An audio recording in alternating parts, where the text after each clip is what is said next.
Bonjour à tous, merci de nous retrouver sur Public Sénat. Au programme de votre matinée, la suite de l'examen par les sénateurs de la réforme ferroviaire, un texte qui avait provoqué 14 jours de grève à la SNCF lors de son examen par les députés à l'Assemblée nationale. Hier, les sénateurs ont réaffirmé leur intention de maîtriser l'endettement du système ferroviaire français. Pour Jean-Jacques Filleul, sénateur PS, le poids de la dette accumulée entrave l'avenir de notre système ferroviaire. Il faut dire que la dette s'élève à 44 milliards d'euros. Alors sans plus tarder, direction l'hémicycle du Sénat pour suivre cette séance. À tout à l'heure.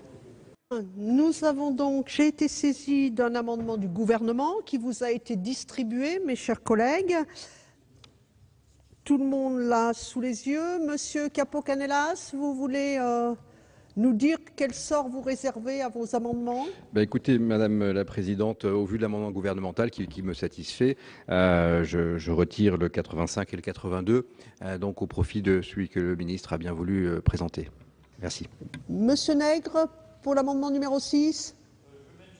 Vous le maintenez. Alors, je mets aux voix l'amendement 194 du gouvernement. Alors, je vais demander l'avis de la commission. Monsieur le rapporteur.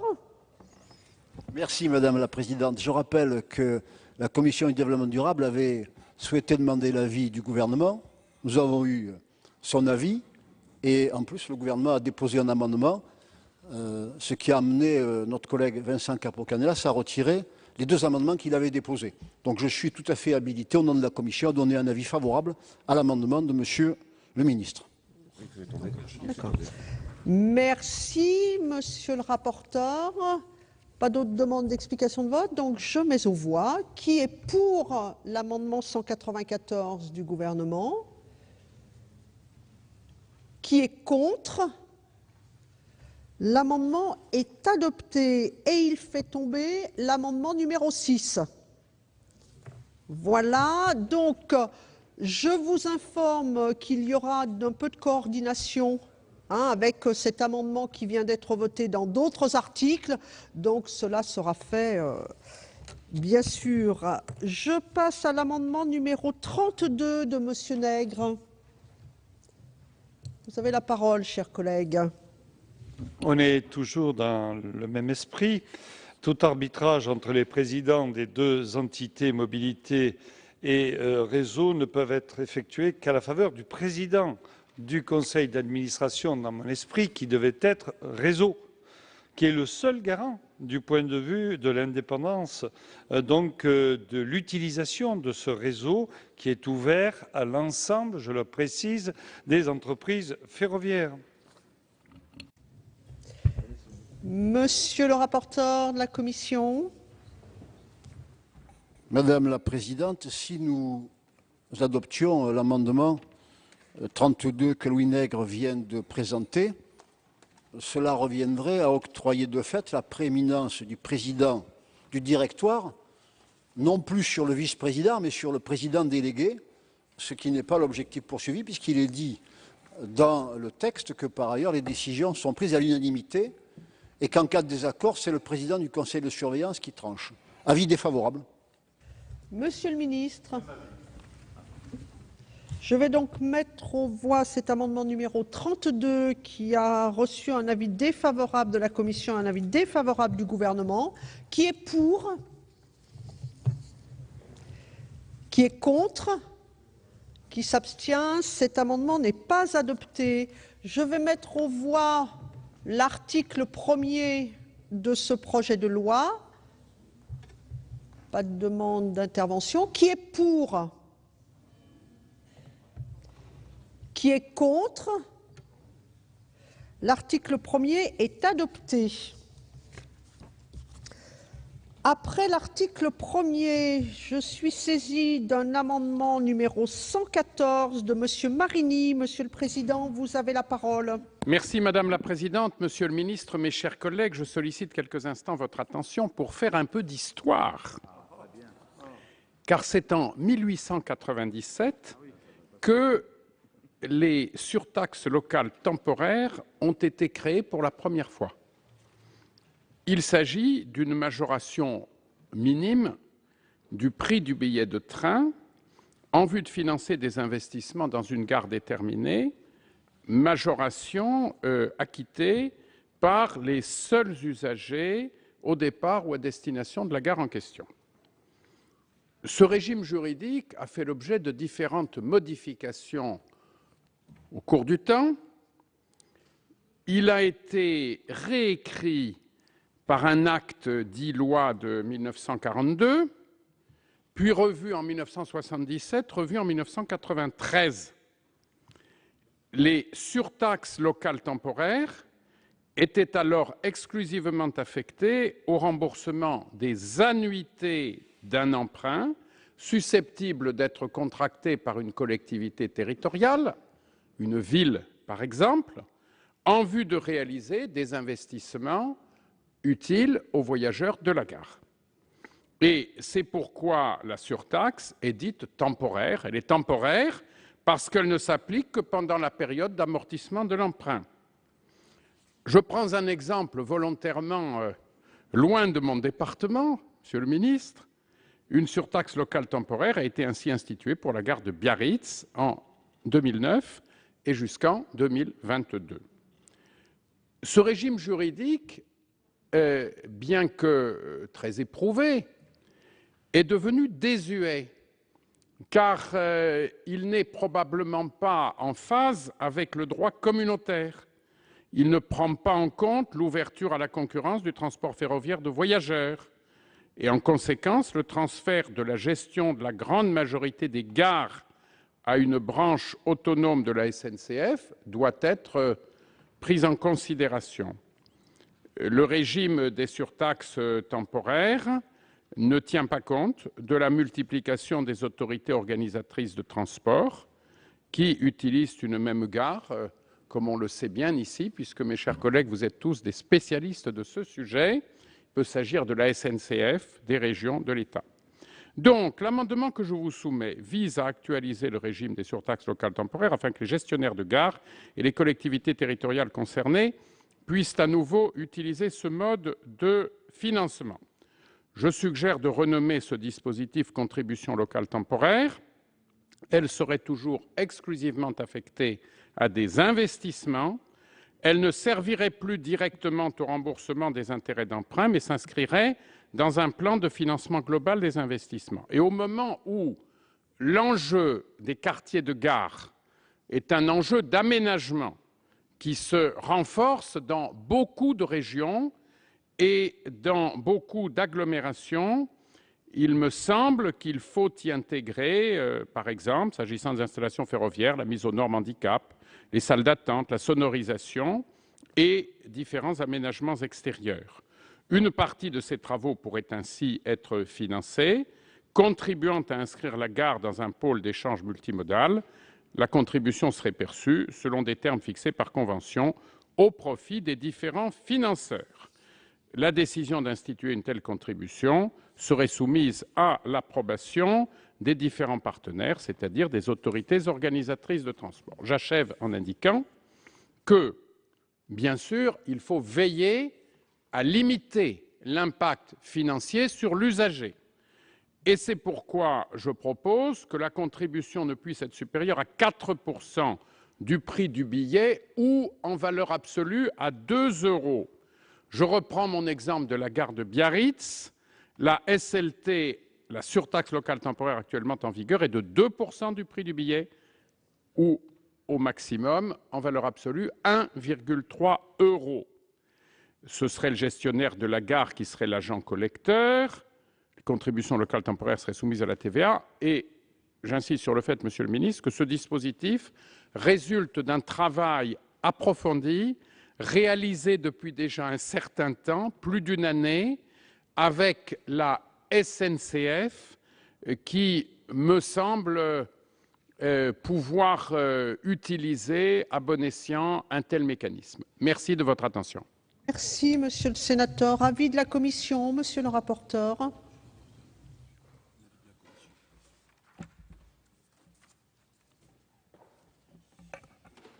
Notre collègue Philippe Marigny nous propose d'instituer une contribution locale temporaire pour financer en tout ou en partie des dépenses d'investissement.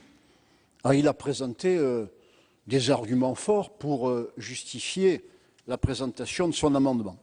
Je dois indiquer que la Commission développement durable, infrastructure, équipement et aménagement du territoire avait émis un avis défavorable à cet amendement en estimant qu'il aurait pour conséquence d'augmenter le prix des billets pour les usagers.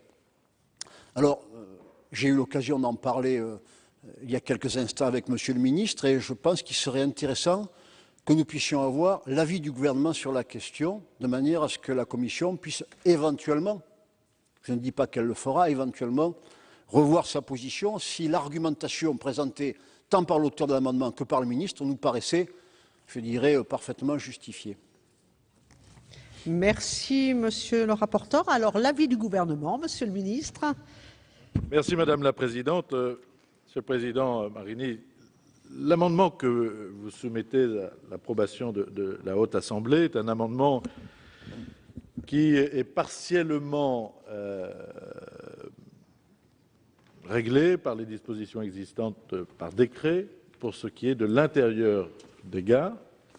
Mais vous soulignez combien, et c'est une réalité, nous en avions eu discussion hier, l'enjeu des gares est aussi un enjeu d'intermodalité et que de plus en plus les collectivités, les différentes collectivités, les autorités organisatrices de transport ont à se saisir, c'est d'ailleurs un problème de compétence dans les lois de réforme territoriale où chacun essaie de regarder quelle est la collectivité qui est en quelque sorte chef de file sur cette question.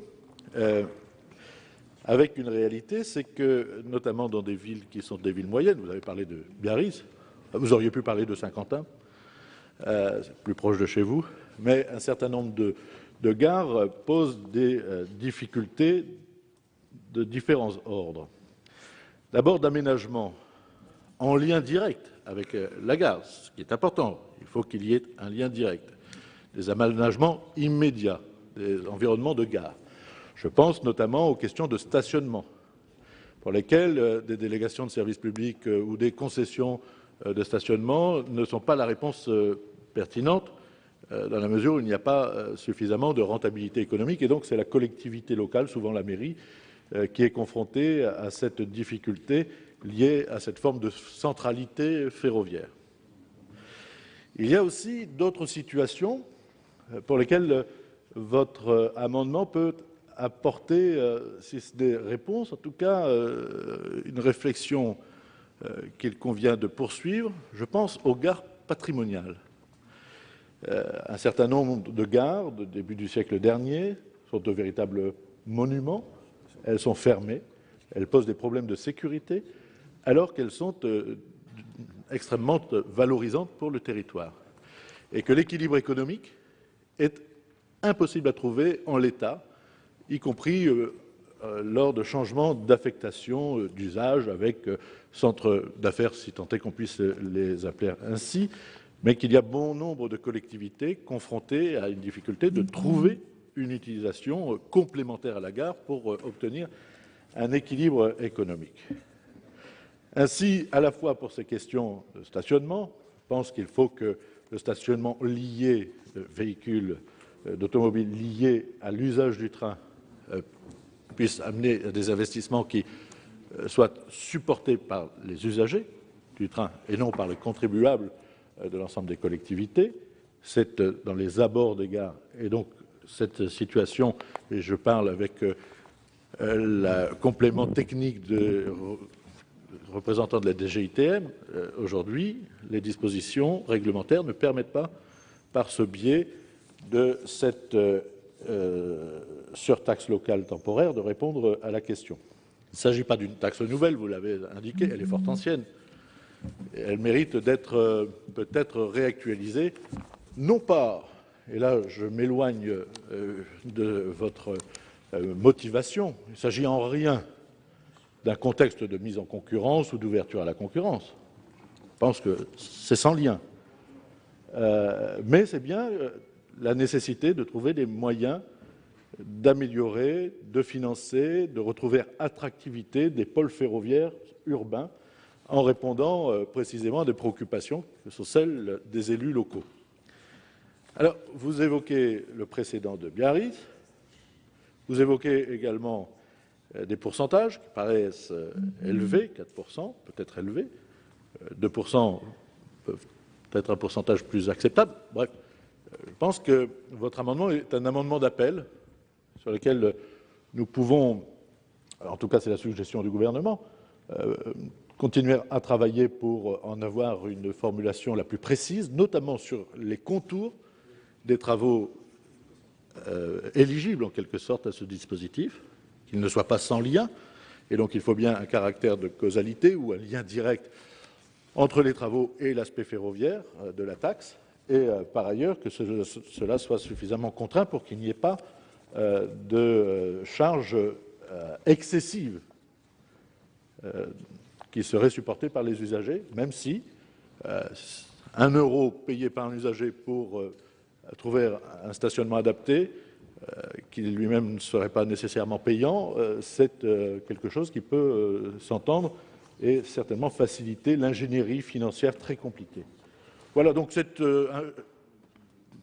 position de bon sens pour essayer de résoudre un certain nombre de difficultés rencontrées, qui se posent moins dans des grands centres urbains ou des métropoles, parce que notamment les stationnements, le rapport au stationnement public est différent de la part des usagers et des habitants, mais aussi, et je vois cet aspect, j'y suis très sensible, de pouvoir trouver des solutions à ces gares qui sont de véritables joyaux du patrimoine architectural, ferroviaire, valorisant pour des villes. Et les villes se trouvent confrontées souvent, les territoires, à des difficultés pour trouver des modes de financement dans le temps, progressivement, pour redonner vie, en tout cas image, à ce qui est un aspect patrimonial évident. Je pense donc que nous pourrions, et je m'en remets à la sagesse de la Haute Assemblée, mais nous pourrions, de façon conservatoire, adopter, quitte à poursuivre les travaux de sorte que, lors de la CMP, nous puissions avoir un dispositif pleinement partagé et surtout opératoire.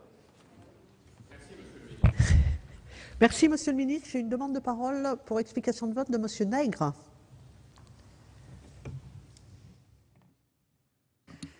Monsieur le ministre, il ne s'agit pas d'ouverture à la concurrence, vous l'avez dit, donc pas de problème de ce côté-là.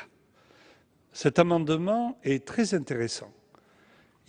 D'abord, la première chose qui me fait réagir positivement, c'est qu'il ne s'agit pas de la création d'une taxe. Chers collègues, cette taxe existe. Elle existe, donc il n'y a pas la création d'une nouvelle taxe sur laquelle nous serions plus réticents si c'était le cas, mais ici, dans ce domaine, nous avons une taxe qui existe. Elle a été utilisée pour améliorer et moderniser la gare de Cannes-sur-Mer, dont je suis le maire. Voilà, voilà. Et donc j'ai touché du doigt l'intérêt d'avoir cette contribution-là. Et je me suis aperçu que grâce à ça, nous avions pu améliorer, encore une fois, pour les usagers en priorité, cet aspect-là. Donc l'extension au pôle d'intermodalité qui touche la gare, avec l'idée que vous venez de soulever, Monsieur le Ministre, d'améliorer, par exemple, le parc relais nécessaire qu'il faut pour faire fonctionner les gares, me paraît aller tout à fait dans le bon sens. Et si vous rajoutez, Monsieur le Ministre, qu'en plus, il faut sauver le patrimoine de la nation, où nous avons, par exemple, dans les Alpes-Maritimes, à Tende, une gare qui ressemble presque à la gare de Lyon, qui a été faite par Mussolini, d'ailleurs, à l'époque, et qui est fermée aujourd'hui et qui est effectivement en mauvais état, eh bien, je souhaite que ces ensembles immobiliers remarquables, oui, c'est comme ça la vie, hein. Bon, ces ensembles immobiliers remarquables puissent être sauvés. Merci, Monsieur le Sénateur. Monsieur le rapporteur de la Commission du développement durable. Merci, Madame la Présidente. La Commission n'avait pas forcément pris en compte, lors de l'examen finalement du texte, les aspects qui ont été évoqués par l'auteur de l'amendement, par le ministre et par Louis Nègre, c'est-à-dire l'aspect patrimonial et aussi l'aspect lié à l'intermodalité. Et donc, nous avons, le président de la commission et moi-même, consulté rapidement les membres de la commission présents dans l'hémicycle, et nous ne sommes pas opposés à l'adoption en définitive de cet amendement, mais nous voulons l'encadrer davantage. Et en particulier, il me semble nécessaire qu'en page 2 de l'amendement, à l'article L 2123-3-4, nous indiquions que le taux ne peut être supérieur à 2% et pas à 4% comme il est indiqué dans l'amendement présenté par Philippe Marini. Voilà donc l'avis de la Commission du développement durable. Monsieur Marini, votre point de vue. Allez.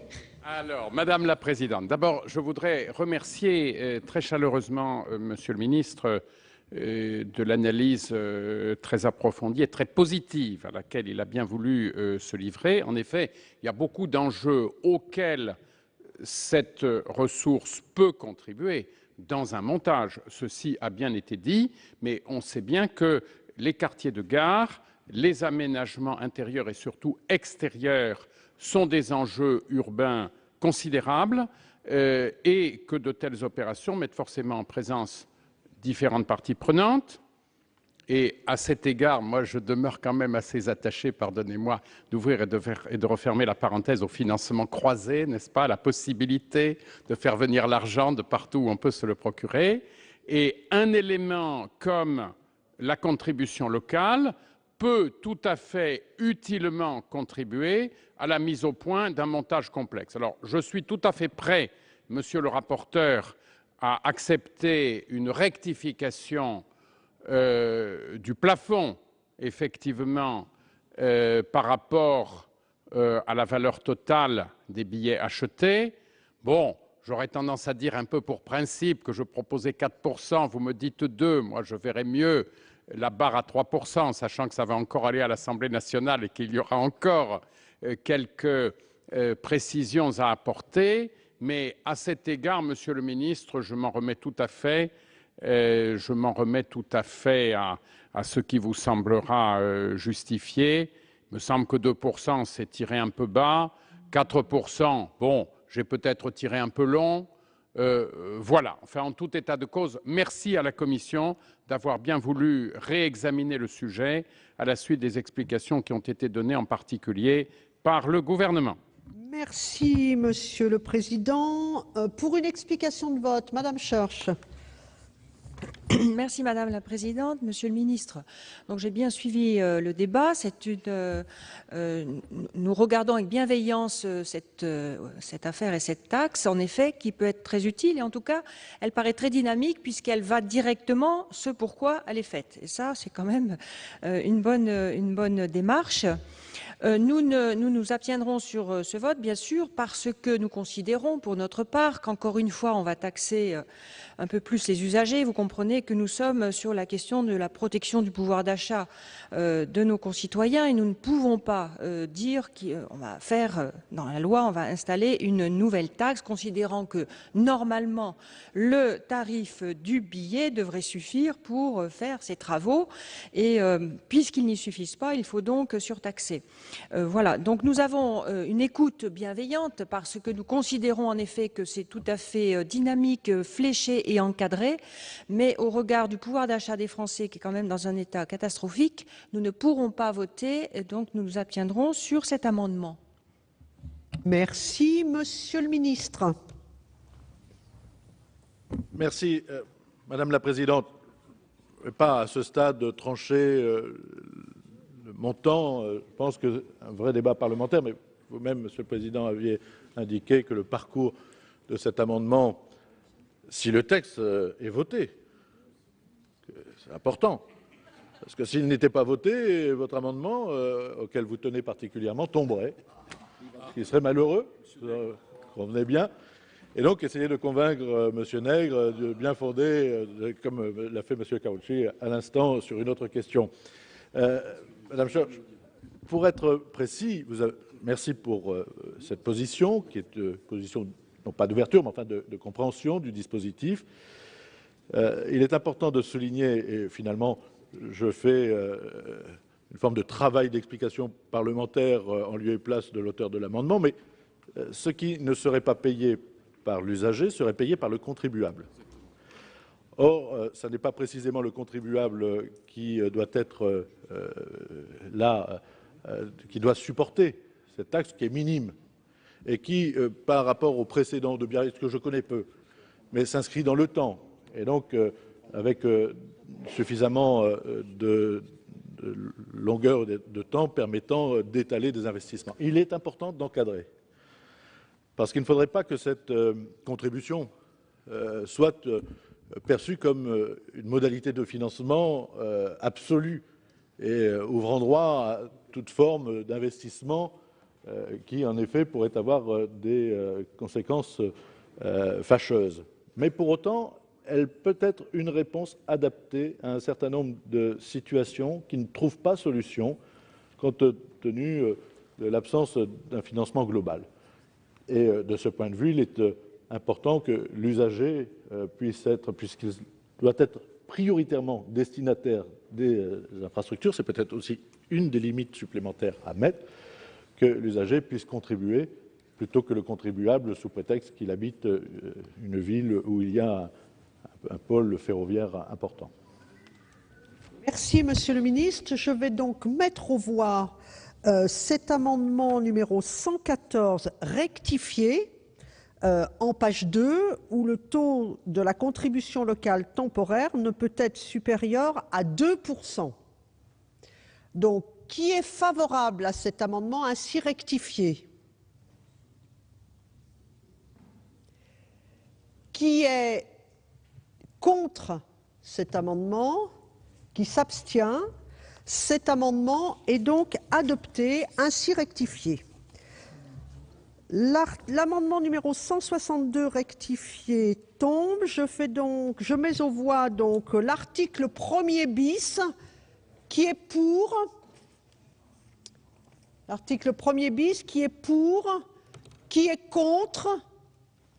Qui s'abstient? Cet article est adopté. Article 1er ter, même vote. 1er quater, même vote. Nous arrivons à l'article 2 avec un amendement numéro 50 et je donne la parole à Madame Cohen pour le présenter. Merci Madame la Présidente. Comme nous l'avons annoncé dans notre intervention générale, la structuration en 3 EPIC ne nous convainc pas, tant en termes d'efficacité que de pérennité. D'une part, en termes d'efficacité, ce n'est pas être nostalgique du passé ou même être rétrograde. Nous pensons qu'il faut un service public ferroviaire unifié, intégrant réellement infrastructure et exploitation. Rappelons qu'en 1997, nous avions été les seuls à pointer du doigt les risques que ferait porter une séparation sur le système ferroviaire. Nous n'avions malheureusement pas tort et il aura fallu 15 ans pour s'en rendre compte. Les directives européennes actuelles n'empêchent pas une telle réunification avec une externalisation des 2 fonctions essentielles. Et les directives futures ne sont pas encore écrites. Nous pensons que la France, grande nation ferroviaire, avec d'autres États européens, peut faire la différence et imposer son modèle ferroviaire. De plus, la lente remise en cause de la notion d'EPIC par la Cour de justice de l'Union européenne ne semble pas vous poser le moindre problème, ce qui, je l'avoue, ne nous rassure guère. En effet, au vu des schémas proposés, ce sera sans doute encore une fois à cause de l'Europe telle qu'elle est construite aujourd'hui, si demain SNCF Mobilité devait être privatisée. Vous nous dites qu'il n'en est rien, mais tout dans ce texte va dans ce sens, du rattachement de la DCF à SNCF Réseau, en passant par le transfert de biens de SNCF Mobilité vers SNCF Réseau. Ainsi, il ne restera à SNCF Mobilité que ces missions de transporteur qui sont ouvertes à la concurrence aujourd'hui pour le fret et au vu de l'exposé des motifs du projet de loi, demain pour le transport de voyageurs. Ce que vous réunifiez, ce n'est pas le système, mais la gestion de l'infrastructure en fragilisant l'entreprise publique SNCF. Ce que vous mettez en place est un glissement du service public ferroviaire vers un service public centré sur la seule gestion de l'infrastructure. Les interactions extrêmement fortes entre infrastructure et mobilité sur les plans techniques, sur les plans également de la sécurité et de l'efficacité, conduisent à appréhender le chemin de fer comme un système intégré, pour rechercher en permanence un optimum global. C'est pourquoi nous proposons la suppression de l'article 2 de ce projet de loi. Je vous remercie. Merci Madame la sénatrice. L'avis de la Commission, Monsieur le rapporteur.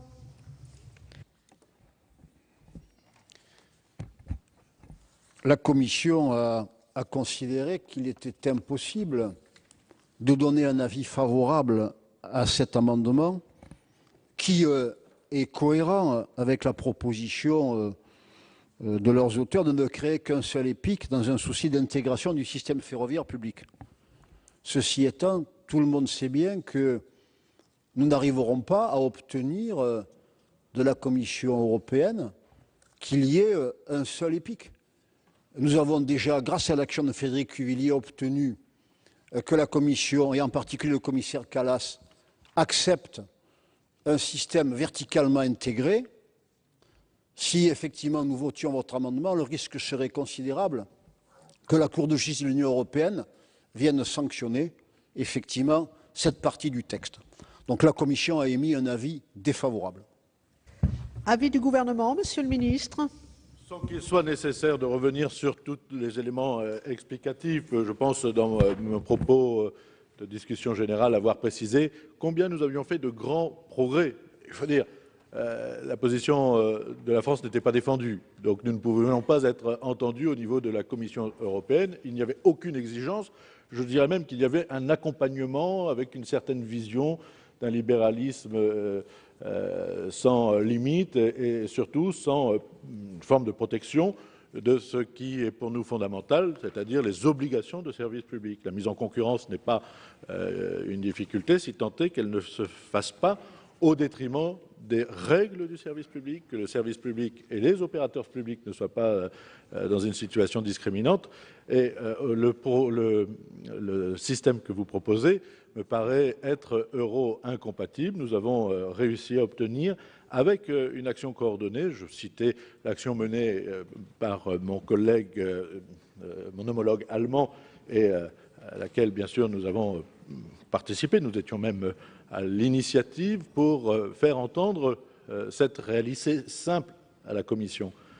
Nous pouvons avoir un mode de gouvernance qui réponde aux enjeux nationaux, une forme de principe de subsidiarité pour ce qui est de l'organisation. C'est pourquoi, avec fierté, je vous présente un groupe public qui est unifié, qui marque la constitution d'un groupe, d'un établissement public permettant de rassembler les métiers et d'avoir une garantie statutaire, le tout dans le respect des fonctions essentielles et du régulateur. Et à chaque fois, je me tourne vers M. Capo-Canellas. Vous pourriez embriguer la présidence peut-être un jour. Enfin, je ne veux pas donner d'idée, mais donc aujourd'hui, vous êtes, par rapport à une proposition qui est logique, lorsque l'on se place sur la philosophie qui est la vôtre, mais qui n'est pas réaliste, juridiquement acceptable dans le cadre des règles existantes au niveau européen, et donc l'avis sera défavorable. Merci, Monsieur le ministre. Pour une explication de vote, Monsieur Nègre. On voit bien que là, il y a des philosophies totalement différentes. Et au mérite de la cohérence de votre ligne depuis le départ, j'avoue que je suis totalement opposé à cette vision, non pas de la SNCF de papa, mais de grand-papa. Bon. Et donc, quand on en est là, vous m'avez entendu hier, bon, je ne suis pas très favorable à 3 EPIC, etc. Mais franchement, ce qui nous attend demain, c'est une ouverture à la concurrence. Elle arrive. Vous l'avez déjà, d'ailleurs, en partie.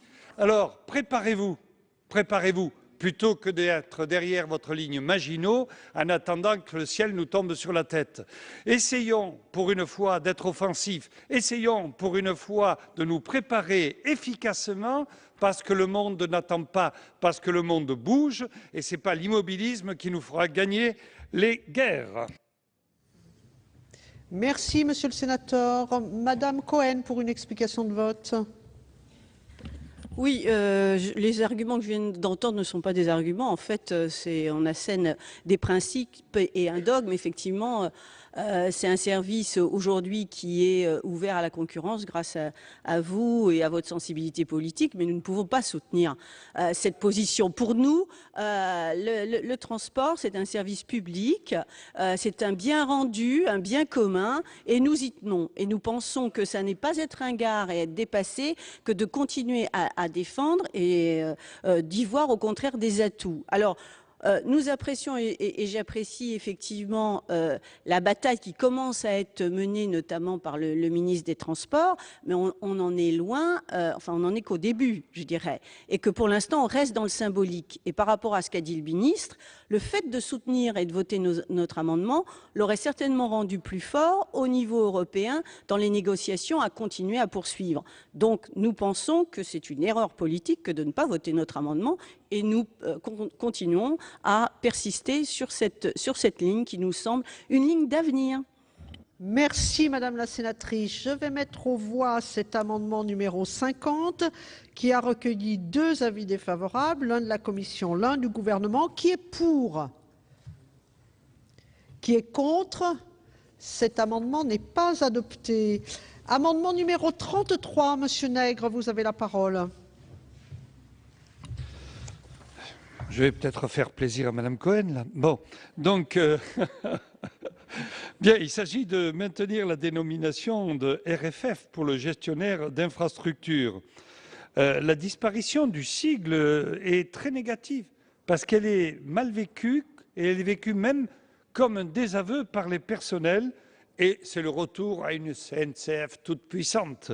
Donc, les syndicats font état d'un malaise social interne à RFF et du fait de l'effet rouleau compresseur que la SNCF exerce. Merci, Monsieur le sénateur. Avis de la Commission, Monsieur le rapporteur.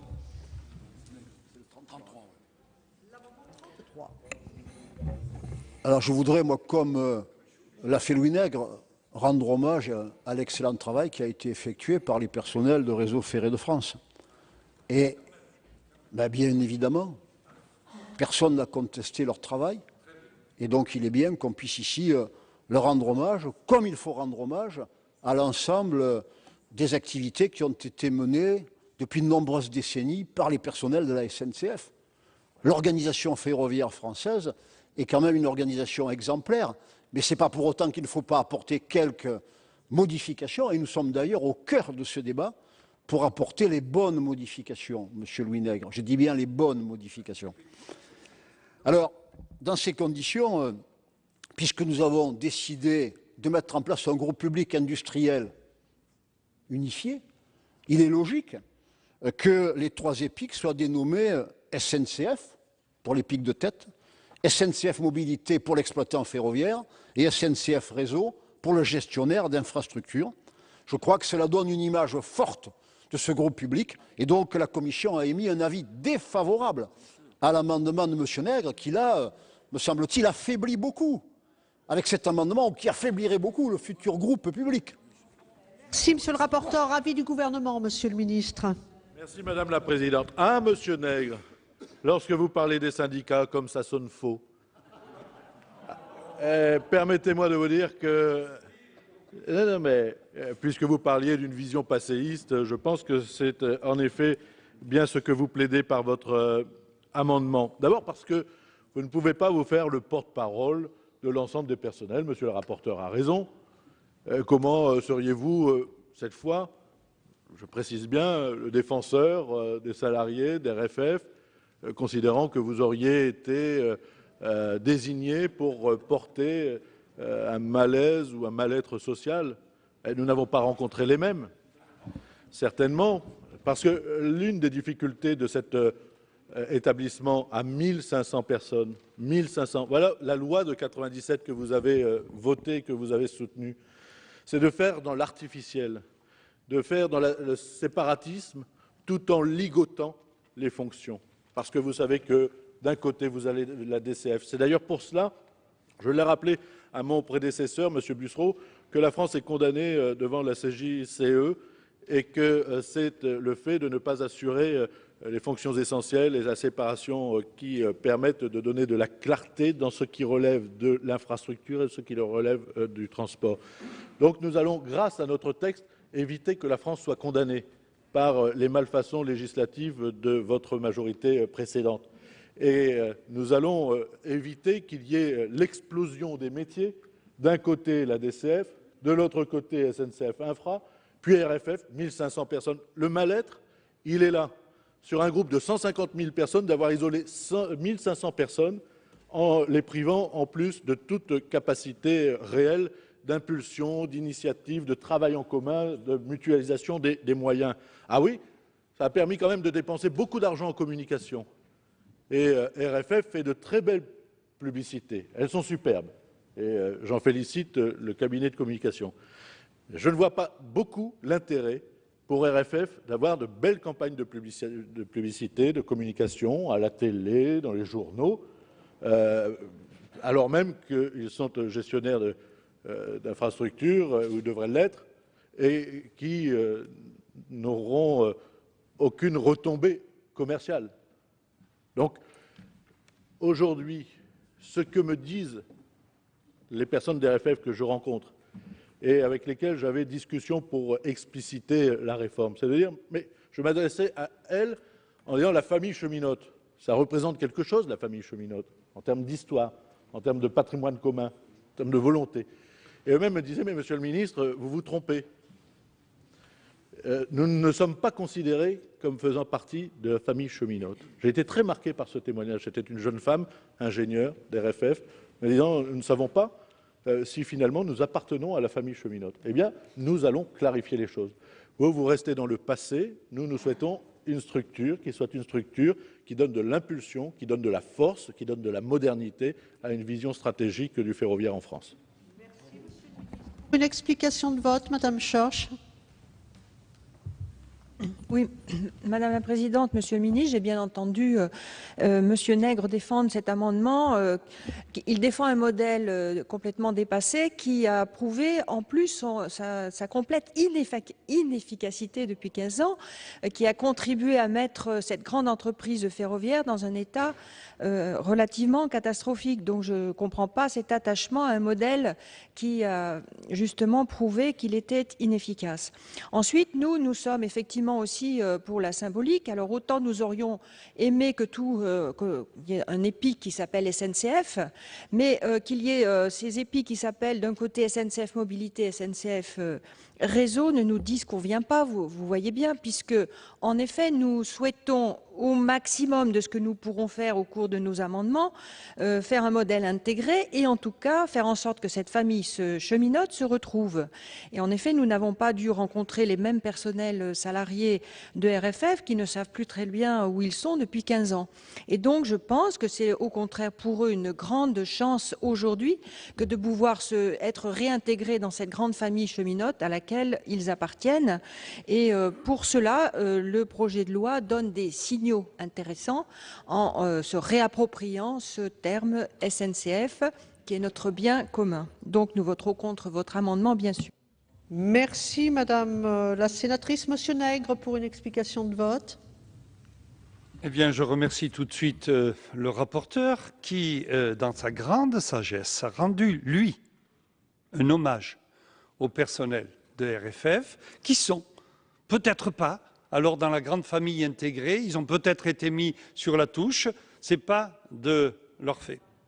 Ça, c'est la première chose. La deuxième, c'est que cet amendement, je ne pensais pas qu'il suscite autant de réactions importantes sur la gauche.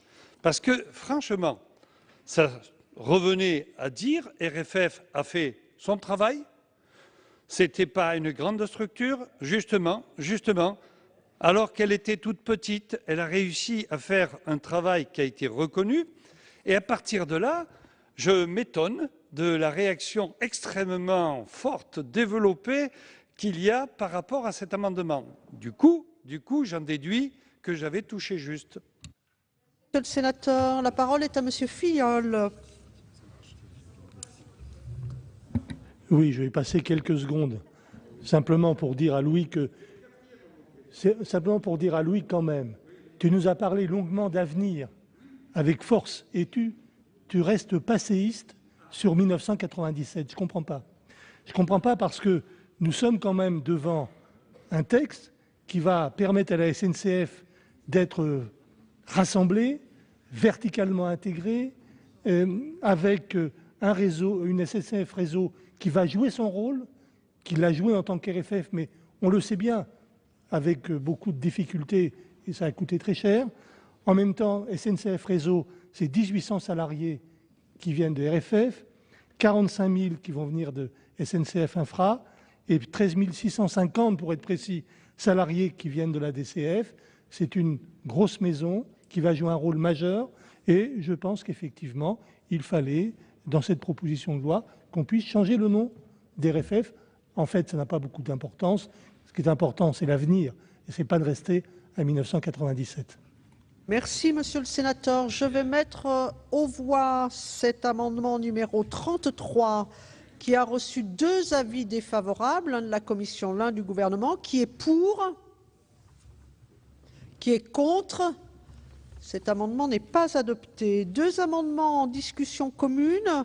L'amendement numéro 86, monsieur Capo-Canellas, pour le présenter. Merci Madame la Présidente. Je vais vous présenter donc l'amendement 86. Monsieur le ministre a bien voulu dire il y a quelques minutes que j'avais la passion pour une régulation stricte. Alors j'ai une deuxième passion pour les gares. Voilà, et si j'ai une passion pour une régulation stricte, c'est sans doute parce que j'aime bien l'économie de marché, mais régulée et encadrée. Voilà, alors, on a quelques échanges sur ce genre de sujet, donc j'y contribue. Alors la passion pour les gares, j'y viens simplement sans espérer un jour, monsieur le ministre, pour reprendre ce que vous disiez tout à l'heure, sans espérer un jour être patron des gares, hein, ni du régulateur, ni des gares, je rassure mes électeurs. Mais je viens aux gares par le réseau, parce que je pense que les gares et le réseau ont beaucoup à voir. Alors cet article 2 met effectivement en place le gestionnaire d'infrastructures unifié, c'est un article important, SNCF Réseau. Il détermine les modalités de fonctionnement de SNCF Réseau et pose donc le principe du partage de la gestion de l'infrastructure entre le gestionnaire du réseau et principal gestionnaire délégué. Cet amendement concerne les missions qui sont confiées à SNCF Réseau et propose d'étendre le périmètre à la pleine propriété et à la gestion complète des gares de voyageurs, c'est-à-dire de reprendre dans SNCF Réseau l'ensemble des activités de la branche gare et connexion.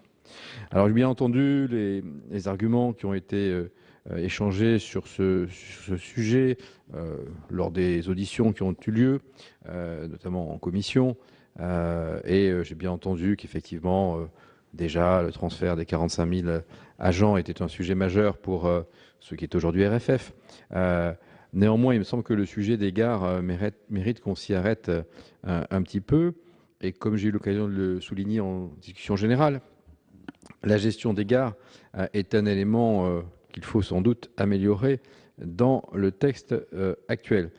Confier à SNCF Mobilité la gestion des gares ne me paraît pas la meilleure façon de préparer les conclusions du 4e paquet ferroviaire. Par ailleurs, il me semble que ce sont des métiers différents. Alors on peut toujours discuter, dire après tout l'infra et les gares c'est différent. On peut dire que SNCF Mobilité a une tradition commerciale, mais qu'il faut la retrouver un peu dans les gares.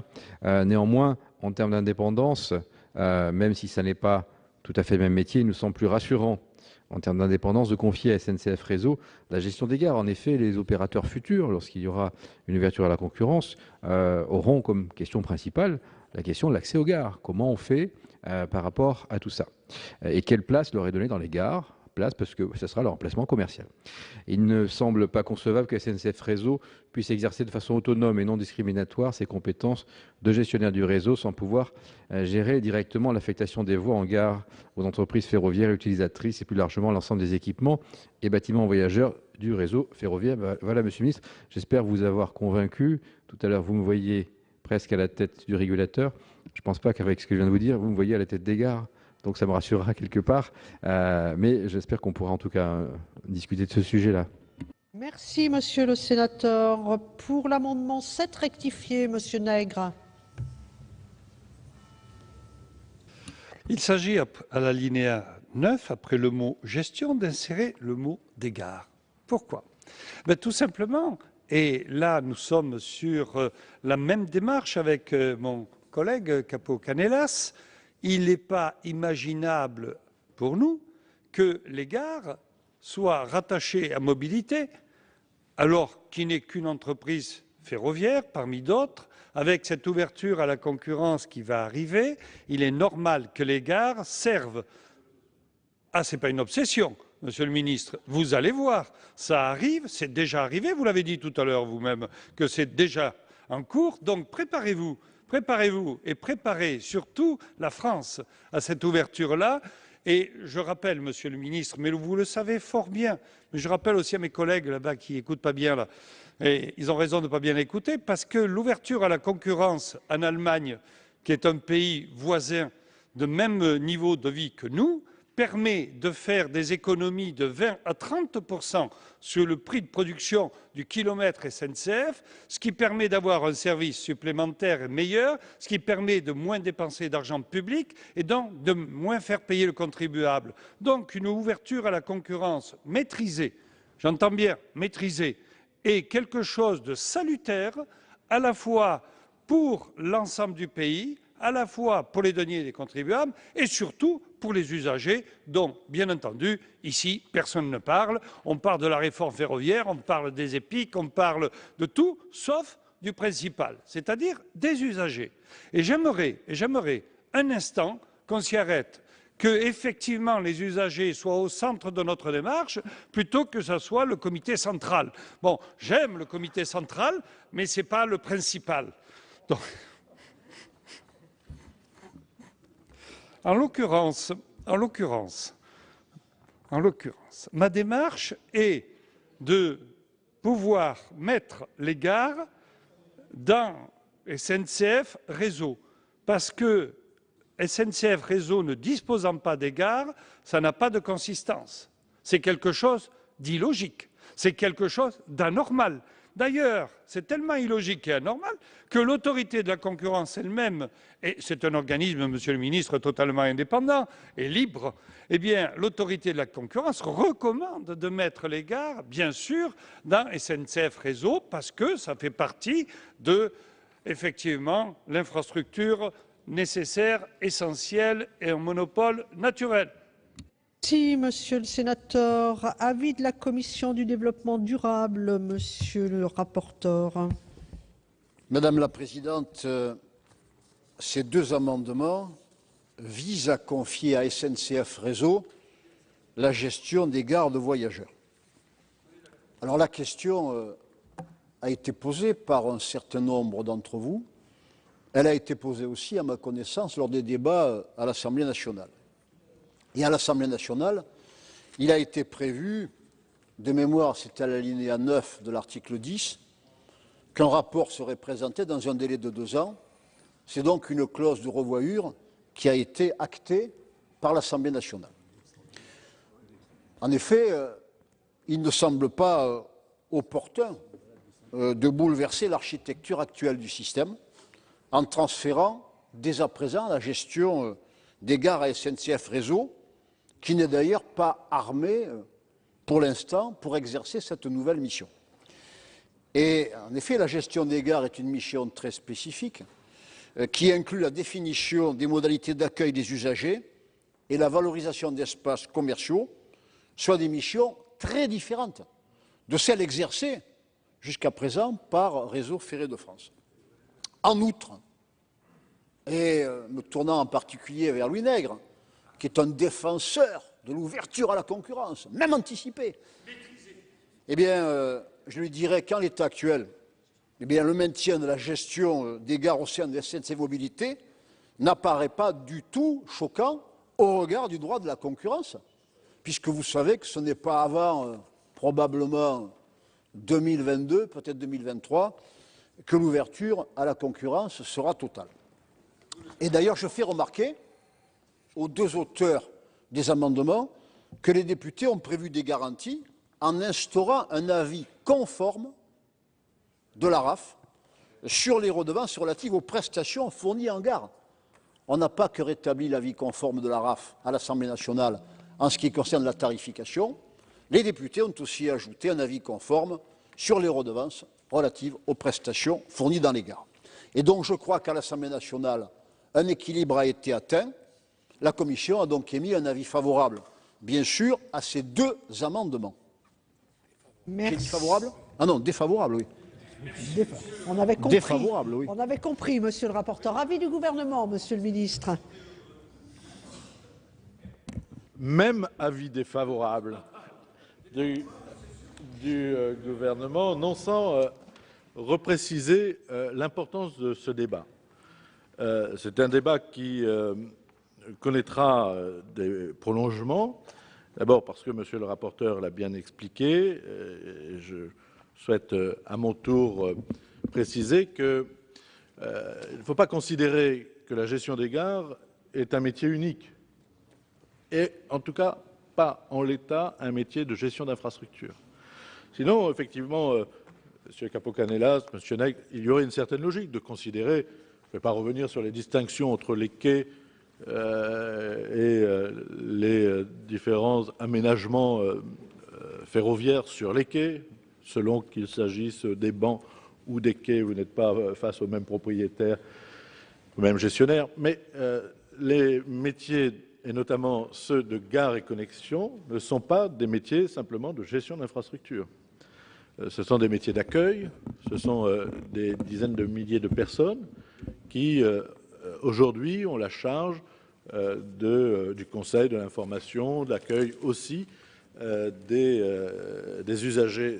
Ce qui veut dire précisément que vous avez plusieurs missions, des missions patrimoniales, mais aussi des missions d'accueil, d'information commerciale, qui se trouvent être dans Gare et Connexion. Et il était souhaitable que nous puissions avoir une indépendance décisionnelle maintenue de Gare et Connexion. Pour autant, l'évolution de cette structure doit s'inscrire dans le cadre de modernisation qui sera le prolongement de ce projet de loi voté par vous. Parce qu'une fois la structure mise en place, il conviendra de pouvoir tirer pleine conséquence de l'optimisation de l'organisation. Alors, est-ce qu'il s'agira de rattacher, de découper Gare et Connexion, une partie patrimoniale vers SNCF Réseau, une partie vers d'autres? Est-ce qu'il s'agit de maintenir une structure qui serait Gare et Connexion avec une clarification des missions? Vous voyez que c'est beaucoup... Par ailleurs, vous avez aussi la situation des gares qui sont des gares purement régionales et pas simplement nationales. En région parisienne, vous avez une problématique qui est une problématique supplémentaire avec le STIF notamment. Donc vous voyez qu'aujourd'hui, l'amendement qui est présenté est certainement inspiré d'une réflexion visant à améliorer encore le texte. Je vous en remercie, Monsieur Nègre. Mais je pense que la position qui est exprimée par M. Capo-Canellas, qui est une forme d'appel à la réflexion autour de cette problématique, trouve réponse dans l'amélioration du texte suite au passage à l'Assemblée nationale. Et le gouvernement n'est pas fermé sur cette question, au contraire. Nous devons donner des perspectives de la clarification, mais ne pas le faire dans un cadre précipité de réforme. Il y a déjà suffisamment à faire. Le cadre social, harmoniser l'ensemble de la structuration, pour que nous puissions nous saisir du rapport qui sera remis dans les 2 ans. C'est en effet à l'article 10 de la loi telle que votée par l'Assemblée nationale. Donc, avis défavorable. Merci, monsieur le ministre. Je mets monsieur Nègre pour une explication de vote. Les arguments du rapporteur et de monsieur le ministre, je ne vais pas les balayer, mais bon, quand même. Quand vous me dites qu'on va attendre, monsieur le rapporteur, l'Assemblée nationale ayant décidé d'une clause de revoyure, nous devons suivre, et nous avons le droit également de réfléchir. Nous avons le droit de penser indépendamment. Et une clause de revoyure, monsieur le ministre, vous avez dit quelque chose qui m'a plu, c'est que le gouvernement n'est pas fermé. Ça prouve donc qu'il y a effectivement un vrai problème là derrière. Donc, je ne l'élimine pas d'un revers de main. Je dis simplement que lorsque vous me dites une clause de revoyure, lorsque vous me dites pas de précipitation, moi, je vous renvoie à vos propres discours dans lesquels vous dites que ça fait au moins depuis 18 mois, voire plus, que vous travaillez sur cette réforme. Et donc, ce n'est pas de problème de précipitation. Vous êtes en train de chambouler l'ordre des choses actuelles, et là, brutalement, hop, on s'arrête. Et on ne touche pas, on renvoie à 2 ans. Alors que ça fait 18 mois, voire plus, qu'on travaille sur ce dossier. Quant à dire qu'on n'est pas armé quand on va avoir 50 000 personnes, dans lequel on va faire beaucoup de choses, je pense qu'il n'y a que chez nous où on peut utiliser cet argument. Donc, le dernier argument que vous utilisez, c'est de dire l'ouverture à la concurrence aura lieu plus tard. Eh bien, ce n'est pas une raison suffisante pour ne pas, là encore, anticiper, se mettre en ordre de bataille et faire en sorte que n'ait justement un dispositif adapté. Merci, Monsieur le Sénateur. Monsieur Capo-Canellas. Merci, Madame la Présidente. Oui, rapidement. D'abord, merci, Monsieur le Ministre et au rapporteur des explications qu'ils ont bien voulu nous donner, des éléments d'analyse, parce qu'on comprend bien que c'est un sujet important et que sans doute la réflexion n'est pas encore totalement aboutie. Pour autant, quelques remarques sur l'argument du rapport, en disant que le rapport va régler tout ça, que on va remettre à plus tard, mais qu'on va quand même regarder le sujet. Je crois que d'abord, s'il y a un rapport, c'est que tout le monde convient qu'il y a un problème.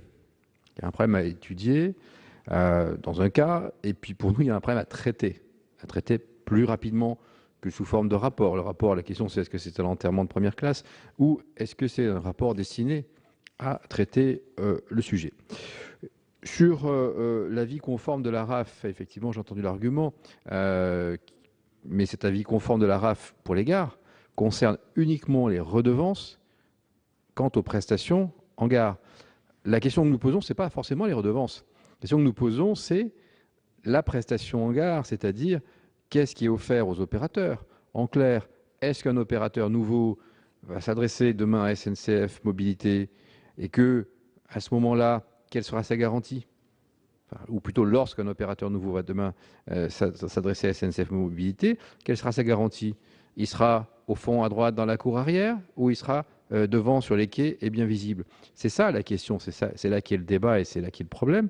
C'est-à-dire, est-ce qu'il y aura un égal accès à la prestation? Voilà, ce n'est pas la question du niveau de la redevance. Donc, je ne pense pas que la RAF ait capacité aujourd'hui à regarder si la réponse qui sera faite aux opérateurs sera équitable. La réponse sera faite par SNCF Mobilité qui aura forcément pris les meilleurs endroits et c'est normal, ils les ont déjà. Il faudra demain faire de la place pour les autres. C'est ce problème-là que nous visons. Si je poussais le raisonnement, j'ai entendu Monsieur le Ministre et je comprends l'argument, je l'avais moi-même un petit peu évoqué parce que je sais que Guillaume Pépite l'a abordé plusieurs fois, Jacques Rapoport aussi, en disant c'est un métier finalement qui est différent du réseau parce qu'il s'agit d'un métier où il faut être en contact avec le public, accueillir des masses. Bon, très bien. Mais si je poussais ce raisonnement-là, ça voudrait dire que dans les aéroports franciliens, eh bien après tout, ça devrait être à Air France de gérer l'infra. Puisque Air France accueille les voyageurs, gère le transit des bagages, gère les correspondances, etc.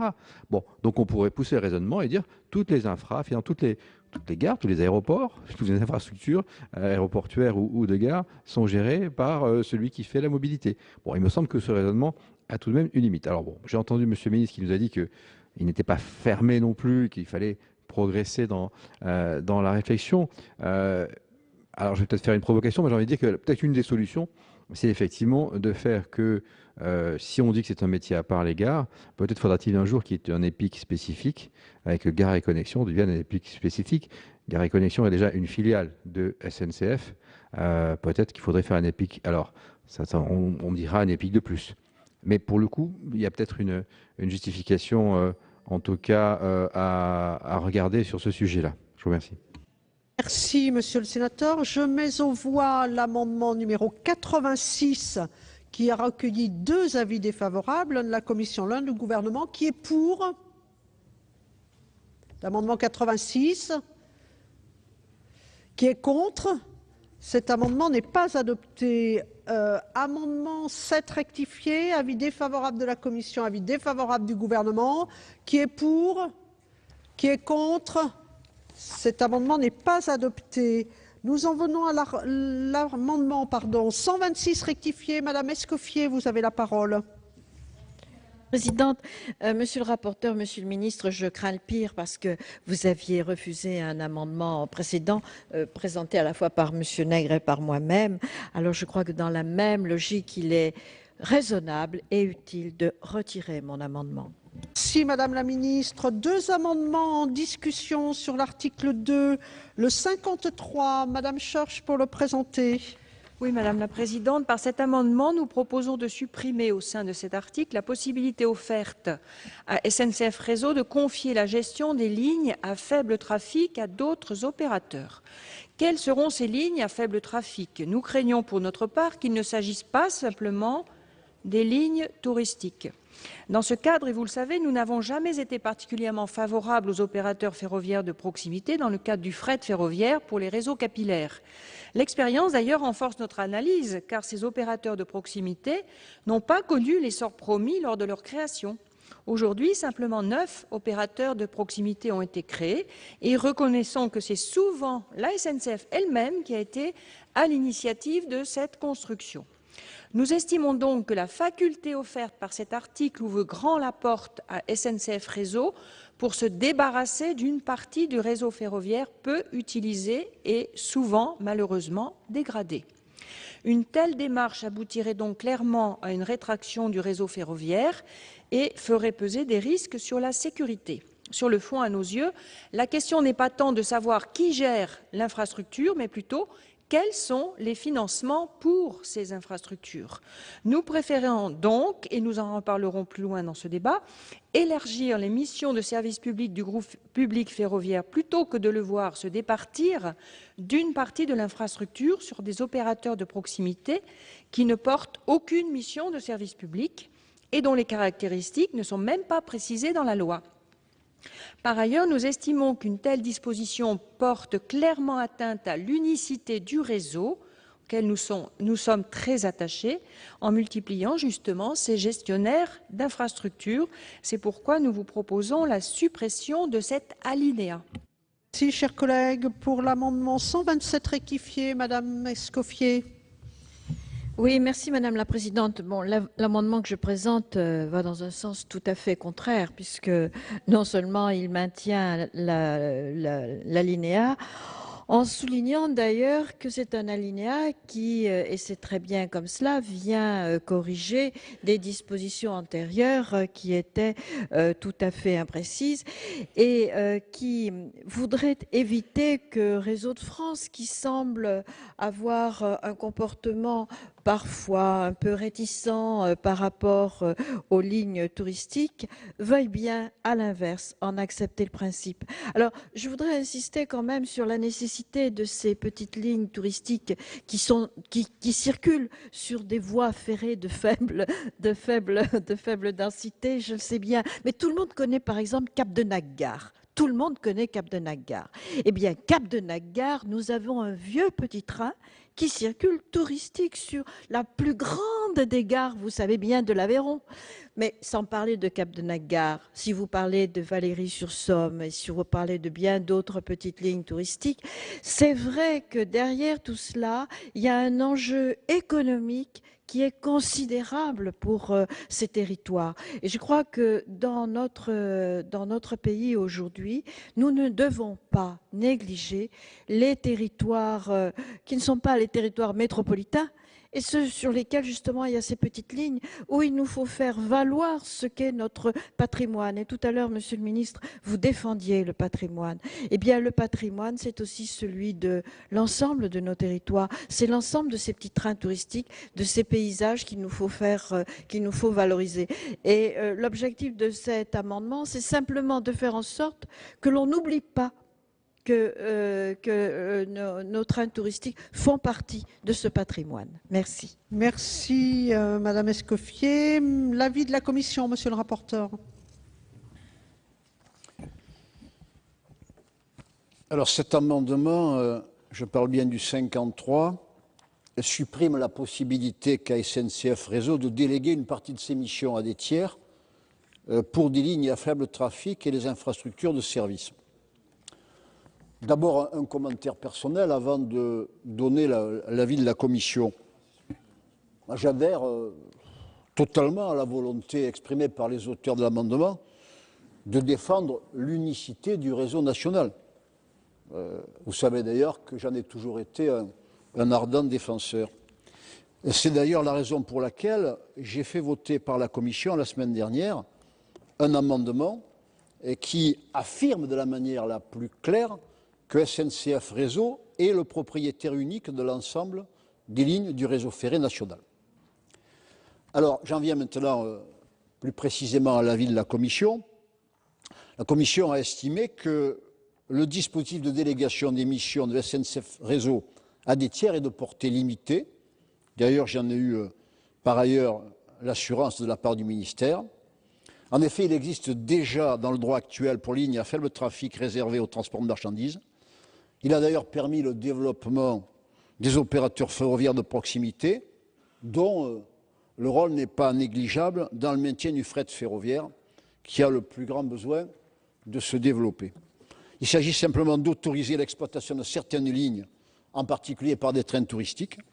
En outre, je rappelle que SNCF Réseau reste bien le propriétaire de ces lignes et qu'il continue à encadrer ce type de délégation par convention. Ceci explique que la Commission ait émis un avis défavorable à cet amendement. En ce qui concerne l'amendement 127 d'Anne-Marie Escoffier, il prévoit expressément le cas de la circulation des trains touristiques pour la délégation par SNCF d'une partie de ses missions sur les lignes à faible trafic. Alors ce que nous avons estimé à la Commission de développement durable, c'est que le dispositif retenu à l'Assemblée nationale a expressément prévu finalement ce cas de figure et donc il ne nous semble pas nécessaire d'ajouter cette précision. L'alinéa 11 nous paraît déjà suffisamment explicite. Avis défavorable de la Commission pour cette raison. Monsieur le rapporteur, Monsieur le ministre pour le gouvernement. Madame la Présidente, dans le droit fil de ce qu'expose Monsieur le rapporteur, je pense qu'il est important de tirer pleine conséquence de ce que peuvent apporter les opérateurs ferroviaires de proximité, notamment pour ce, et là c'est un désaccord que nous avons, notamment pour ce qui est de sauver un certain nombre de réseaux, qui peuvent être des réseaux capillaires, ce peuvent être aussi des réseaux touristiques. Et Madame la Ministre, Capdenac-Gare est désormais très célèbre, et vous avez eu raison de souligner combien ce haut lieu de discussion, voire même de revendication, méritait toute notre attention. Et Monsieur le rapporteur a précisé, mais nous irons à Capdenac-Gare, Monsieur le rapporteur a précisé combien la notion de train touristique était satisfaite. C'est très important parce que c'est du patrimoine. Vous voyez, pour vous rassurer, Madame la sénatrice, il s'agit de petites lignes, quelques kilomètres, qui, si elles n'étaient pas exploitées par des opérateurs de proximité, ce peut être touristique, ce peut être de marchandises, c'est pourquoi il ne faut pas limiter au simple transport de marchandises, puis un certain nombre de lignes seraient déjà fermées. Je pense à Cercy-la-Tour et Corbigny, 80 km en Bourgogne. Je pense à Nuits-sous-Ravière et à Brillon-sur-Ours. Et également le train très important entre les Laumes et Poisse, pour 85 km entre Avallon et Autun, entre Nevers et Arzembouy, entre Clamecy et Entrain. Bon, il y en a beaucoup. Castel-Sarrazin et Beaumont de Lomagne. Ce sont des petits trains qui sont des petites lignes qui sont importantes, qui peuvent être touristiquement valorisantes. Et d'ailleurs, avec Madame Fleur-Pellerin, nous aurons un travail qui a été engagé, sur lequel nous souhaitons valoriser les trains touristiques, parce que c'est une façon de découvrir le patrimoine français. Et puis par ailleurs, nous avons dans ce texte, et ce sera pour la première fois proposé et présenté par amendement du gouvernement devant la Haute Assemblée, la volonté, lorsque nous faisons référence aux opérateurs de proximité, ferroviaires de proximité, dans le droit fil du plan de relance, la stratégie de relance portuaire que j'avais présentée il y a plus d'un an, de clarifier le régime juridique des voies ferrées et d'inciter les autorités portuaires ou les gestionnaires portuaires, les concessionnaires portuaires, de s'adresser soit aux opérateurs historiques ou à un opérateur ferroviaire de proximité pour améliorer le lien terre-mer et faire en sorte que les nœuds logistiques que peuvent représenter les réseaux ferroviaires portuaires, souvent inutilisés, qui sont vides, non pas par manque d'équilibre économique, parce que la question n'a pas même été posée de s'interroger sur la valorisation de ces espaces ferroviaires. Et nous avons des réseaux, des faisceaux portuaires, ferroviaires portuaires, qui aujourd'hui pourraient être valorisés, pourraient répondre à l'intermodalité et au report modal, sans même que cette question n'ait préoccupé parfois les autorités portuaires ou les gestionnaires, les concessionnaires. Donc, il est des situations où la notion d'opérateur ferroviaire de proximité peut être une réponse. Elle ne doit pas être généralisée. Et je vous rejoins, il ne s'agit pas de démanteler, de démembrer l'ensemble du système ferroviaire, mais d'apporter du pragmatisme, de l'équilibre économique et peut-être de l'impulsion politique pour donner plus de place encore au ferroviaire. Donc, Madame la Ministre,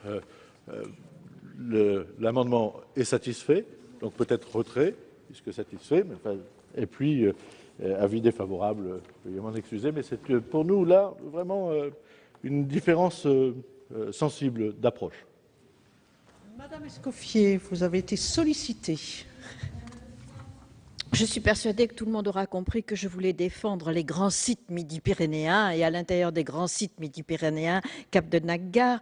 Mais au-delà, c'est vrai, je suis heureuse d'avoir entendu ce débat qui permettra de bien retenir que ces trains-là, mais pas simplement là, je l'ai entendu, Monsieur Teston, puissent bénéficier de ce dispositif. Merci. Donc je retire mon amendement.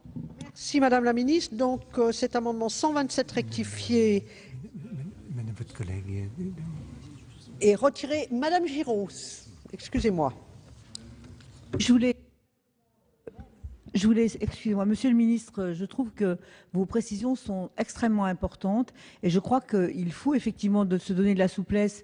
Moi, je pense au petit train de la Mure, par exemple en Isère, qui est un train touristique, mais je pense aussi qu'il faut que nous soyons, voilà, il faut que nous soyons aussi très vigilants et je pense que il est important que SNCF Réseau prenne toute l'importance, y compris des lignes classées de 7 à 9. Vous savez que la desserte des Alpes est un souci pour les élus, pas seulement de Rhône-Alpes, hein, de Provence aussi, de PACA, pour mon collègue Joël Giraud. Donc je pense qu'il faut, pour aussi Didier Guillaume, hein, sur la ligne Valence-Die, donc il faut bien qu'on ait cette vision de l'ensemble du réseau. Et je crois qu'on est prêt, et les collectivités locales sont prêtes à travailler avec l'ensemble des opérateurs ferroviaires et l'État sur l'ensemble de ces questions dans le cadre des contrats de plan. Mais je voulais juste rappeler que cette question, elle était aussi très importante pour nous et vigilant. Et il fallait qu'on soit très vigilant parce qu'on desservait des territoires avec une économie réelle, importante et pas seulement touristique, aussi touristique mais pas seulement touristique. Merci Madame la Sénatrice. Monsieur Nègre. Sur l'amendement numéro 53, je suis très heureux de voir l'évolution, année après année, du gouvernement qui, aujourd'hui, défend, et j'avais anticipé, Monsieur le Ministre, il y a déjà quelques années, sur les OFP, en souhaitant qu'il y ait la possibilité, comme j'ai pu le constater dans d'autres pays européens, la possibilité d'avoir des opérateurs ferroviaires de proximité. Vous avez, et vous abondez maintenant dans ce sens, vous défendez cette position-là, ça me convient parfaitement. Ça fait des années que je répète la nécessité d'ouvrir vers ces opérateurs ferroviaires de proximité qui, au départ, n'ont pas été, c'est le moins qu'on puisse dire, aidés par la SNCF pour fonctionner, alors qu'il s'agissait d'entreprises locales qui, simplement, développaient un marché et donc de l'emploi sur le plan local. Merci donc de cette évolution positive. Le deuxième point, c'est que je voudrais en profiter pour attirer votre attention directement, Monsieur le Ministre, sur la ligne internationale, mais qui doit être classée UIC 7 à 9, qui va de Nice à Turin, et pour lequel nous avons quelques petites dizaines de millions d'euros de frais à faire pour récupérer cette ligne, parce que sinon, aujourd'hui, le niveau de service a baissé. Il y a certains passages où on roule à 40 km à l'heure sur une ligne internationale. Voilà aussi la situation du ferroviaire en France. Et j'en termine, une fois n'est pas coutume, pour rendre hommage, après le gouvernement, à la région PACA. La région PACA a pris en charge la ligne Nice-Digne. Et grâce aux investissements des collectivités, puisque le Conseil général également participe, on a sauvé cette ligne. Donc, ne bridez pas cette liberté aux uns et aux autres d'intervenir, sachant que de toute manière, le réseau national n'est absolument pas affecté. Monsieur le sénateur, pour une explication de vote, Madame Schurch. Oui, Madame la Présidente, je vais donc bien sûr maintenir mon amendement.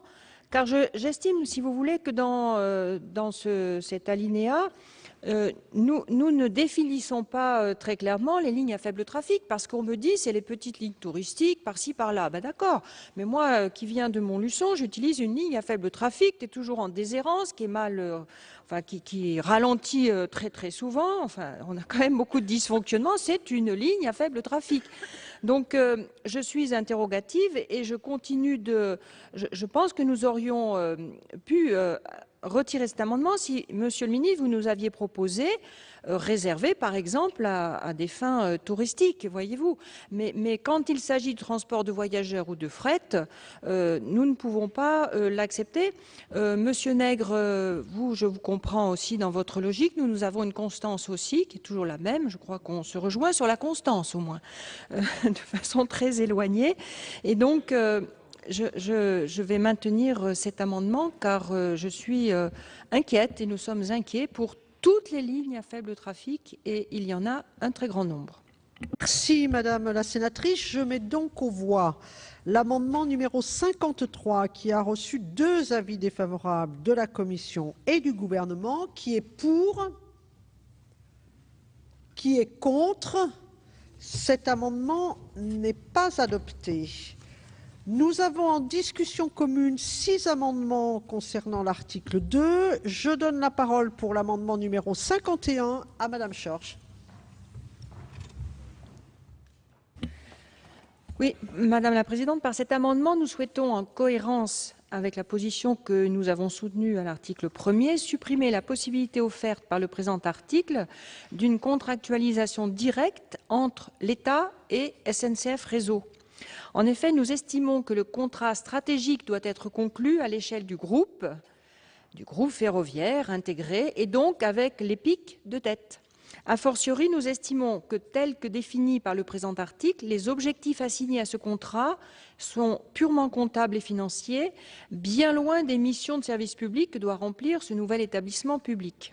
Les objectifs assignés à ce contrat révèlent également le climat présidant à l'organisation de ce nouveau découpage sur fond de libéralisation des transports. En effet, il est question de performance du réseau, productivité et, un mot nouveau, trajectoire financière. Il est d'ailleurs frappant que la loi stipule que l'ARAF donne son avis sur la soutenabilité de l'évolution de la tarification pour le marché du transport ferroviaire. Nous sommes étonnés de cette nouvelle préoccupation de l'ARAF, alors même que le niveau des péages est d'ores et déjà, depuis longtemps, bien trop lourd pour l'entreprise historique. Or, cela ne gênait pas les pouvoirs publics qui permettaient une augmentation des péages à mesure que les contributions de l'État par la loi de finances diminuaient. Nous sommes extrêmement sceptiques sur l'objectif de couverture du coût complet dans un horizon de 10 années, ajouté ici par un amendement de la Commission des finances. En effet, les fameux gains de productivité ne permettront pas à eux seuls d'inverser la courbe de la dette, largement pas. Pour cela, il aurait fallu aller plus loin et prévoir de nouveaux financements pour le système ferroviaire, mais malheureusement, il n'est point question dans ce projet de loi et nous le regrettons fortement. Nous demandons donc purement et simplement la suppression de ces alinéas qui témoignent d'une vision comptable et gestionnaire d'une structure dont les objectifs politiques relèvent pourtant de l'intérêt général. C'est ça qu'on essaie de faire comprendre à cette haute assemblée depuis le début de nos débats. Merci Madame la sénatrice. 2 amendements identiques. D'abord le 8, Monsieur Nègre. il n'est pas sûr que l'intérêt général soit communément admis sur tous ces bancs. On voit bien la différence qui fait que nous avons deux visions différentes. Alors, sur l'alinéa 16, à la première phrase, après le mot développement, on insère le mot d'investissement pour être plus complet, plus précis. Et sur l'alinéa 22, on le remplace par 3 alinéas qui nous permettent de dire que le contrat de performance de SNCF Réseau n'a de portée que s'il comporte les éléments requis pour assurer l'équilibre financier de manière durable. C'est pour ça que nous rajoutons l'ensemble des ressources commerciales ainsi que la couverture du coût complet pour des ressources définitives. Au-delà, après les objectifs de productivité retenus, nous inscrivons ainsi que les actions conduites pour les réaliser. Merci, monsieur le sénateur. L'amendement 88 qui est identique, monsieur Capo-Canellas. Oui, merci madame la présidente. Effectivement, il est identique, donc je n'ai pas grand-chose à ajouter à ce que vient de dire fort bien Louis Nègre. Le contrat de performance de SNCF Réseau n'a, nous semble-t-il, de portée que s'il comporte des éléments requis pour assurer l'équilibre financier de manière durable. Cet amendement propose donc de le compléter par la stratégie d'investissement et par une trajectoire financière plus détaillée. Merci, monsieur le sénateur. L'amendement 154, monsieur Dantec, pour le présenter. Oui, il s'agit là aussi de rajouter un mot, et ce mot, c'est pérennité, avec donc un alinéa, après l'alinéa 24, la pérennité du réseau ferré national. Je pense qu'il est quand même important de rappeler cet objectif, et donc notamment la liste des lignes dont SNCF Réseau doit assurer la totalité du financement des investissements de renouvellement. Je crois que cet amendement est très clair. Il propose de limiter les règles aux projets de développement du réseau et aux lignes nouvelles, afin que les budgets alloués au développement du réseau relevant de choix politiques ne viennent pas amputer le budget dédié au financement du réseau existant, qui s'appuie essentiellement sur les redevances d'infrastructure. On a un enjeu extrêmement fort aujourd'hui sur l'entretien et la pérennité des lignes existantes. Je crois que c'est l'endroit dans le texte où il faut le rappeler fortement. Merci, monsieur le sénateur. Amendement 138, monsieur Nègre. Oui, en l'occurrence, il s'agit de tenir l'objectif d'équilibre financier du gestionnaire d'infrastructure qui est absolument nécessaire à la santé économique du système ferroviaire. La définition du coût complet du réseau appelle quelques clarifications pour éviter toute éventualité de double compte d'un même coût. Le présent amendement, donc à l'alinéa 26, vise donc à ne pas recouvrer deux fois les dépenses liées à la construction qui font déjà l'objet d'un amortissement. Merci, monsieur le sénateur. Amendement 137, monsieur Capo-Canellas. Oui, madame la présidente, mes chers collègues, le contrat prévu entre l'État et SNCF Réseau comporte un certain nombre de règles et de dispositions. L'amendement que je vous propose a pour objet de les compléter et surtout d'affiner la question du coût des charges de toute nature supportées par SNCF Réseau, liées à la construction, à l'exploitation, à la maintenance et à l'aménagement de l'infrastructure. Cet amendement est inspiré de la réglementation qui concerne le secteur de l'énergie. Ainsi, je vais vous citer l'article L. 452-1 du Code de l'énergie qui dispose que les tarifs d'utilisation des réseaux de transport et distribution, en l'occurrence du gaz naturel, et des installations de gaz naturel liquéfié, y compris des installations fournissant des services auxiliaires et de flexibilité, les conditions commerciales d'utilisation de ces réseaux ou installations, ainsi que les tarifs des prestations annexes réalisées par les gestionnaires de réseaux ou d'installations sont établis de manière transparente et non discriminatoire, mais surtout afin de couvrir l'ensemble des coûts supportés par ces gestionnaires, et la précision est importante, dans la mesure où ces coûts correspondent à ceux d'un gestionnaire de réseau ou d'installation efficace. Donc ça figure déjà, cette notion de gestionnaire efficace, dans le Code de l'énergie. Et c'est cette dernière partie de phrase que nous reprenons dans cet amendement et que nous appliquons au réseau ferroviaire. En effet, dès lors que les entreprises ferroviaires ont vocation à couvrir l'ensemble des coûts du gestionnaire d'infrastructure, il ne serait pas légitime qu'elles aient à payer pour des inefficacités dont le gestionnaire serait seul responsable. Donc, entre guillemets, je propose d'utiliser la jurisprudence du secteur de l'énergie pour l'appliquer maintenant au sujet qui est le nôtre, c'est-à-dire au secteur du ferroviaire, et d'introduire cette notion de coûts correspondant à ceux d'un gestionnaire de réseau ou d'installation efficace. Voilà, merci. Merci, monsieur le sénateur. Sur ces 6 amendements, l'avis de la commission, monsieur le rapporteur. Merci, madame la présidente.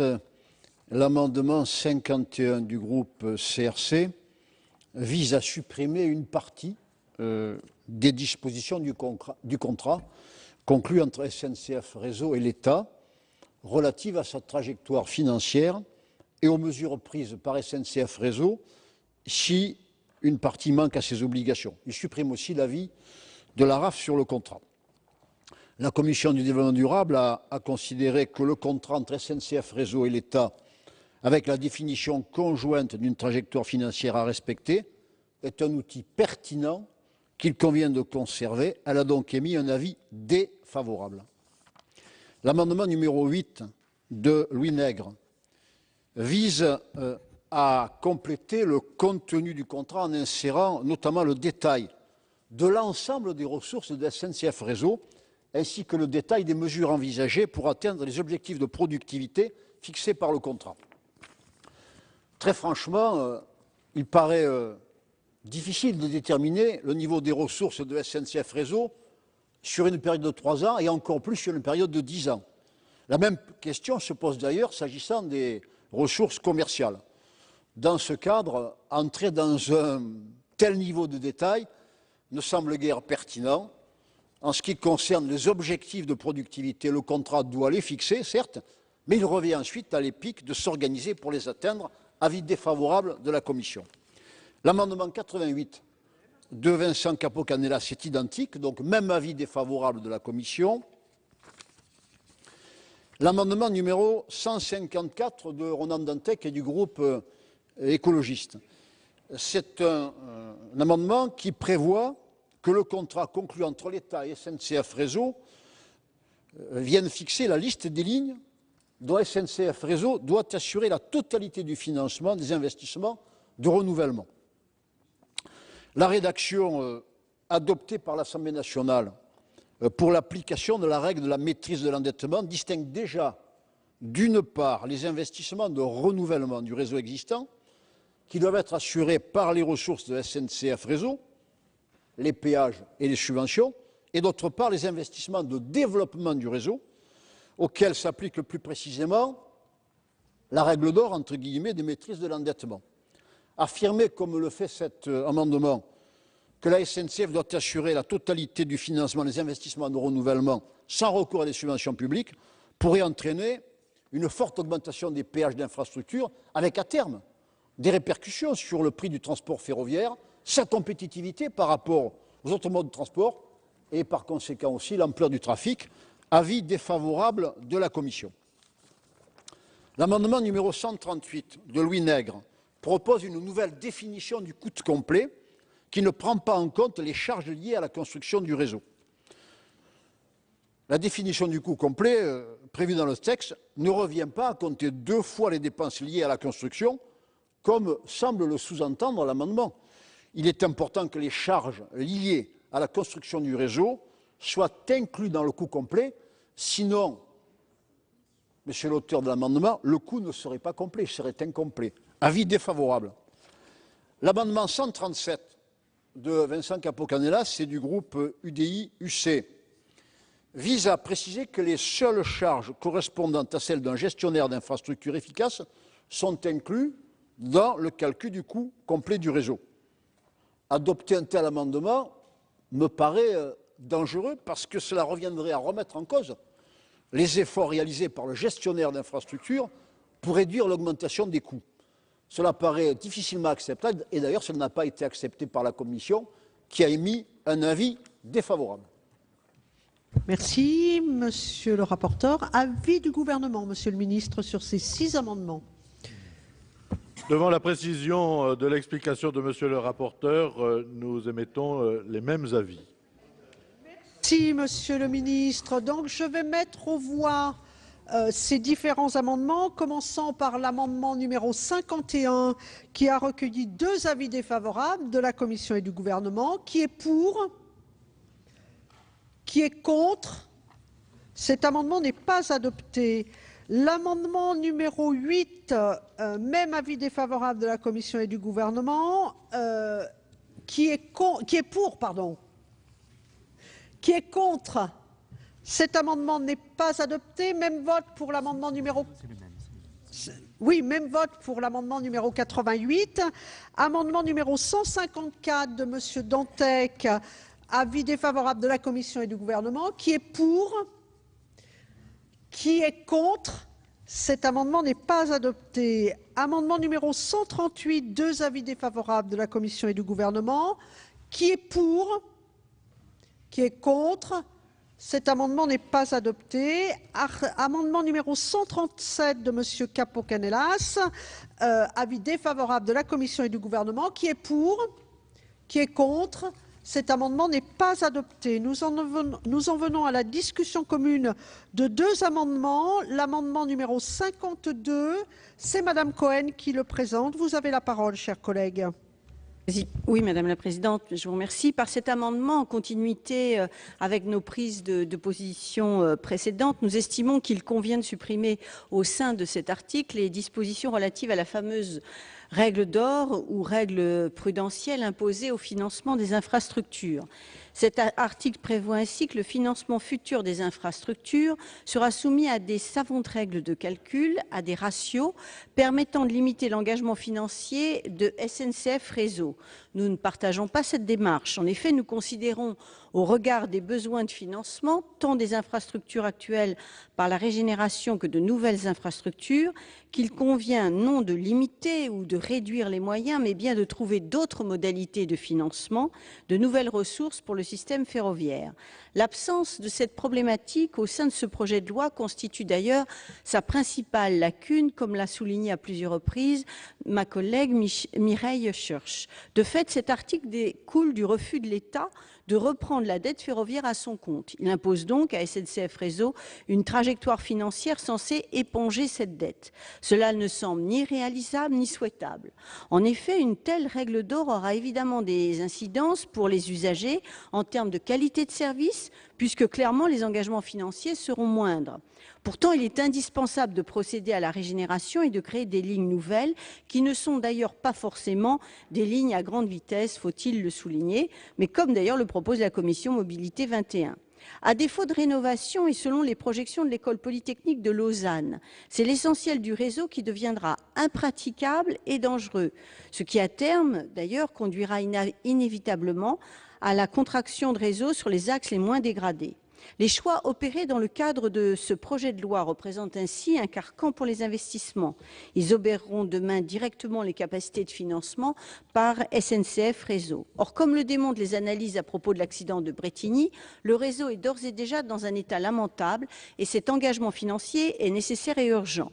Appliquer les principes d'austérité au financement des infrastructures est donc non seulement un non-sens par rapport aux besoins, mais également potentiellement source de dangers et d'accidents à venir. Nous demandons donc la suppression de la fameuse règle d'or d'autant plus absurde qu'à défaut de financement par SNCF Réseau, ce serait à l'État et aux collectivités de suppléer elles-mêmes largement asphyxiées par la baisse des dotations. L'ensemble de ces éléments crée une spirale du déclin de l'investissement et de l'action publique totalement négative pour le service public de transport de voyageurs et de marchandises. Je vous remercie.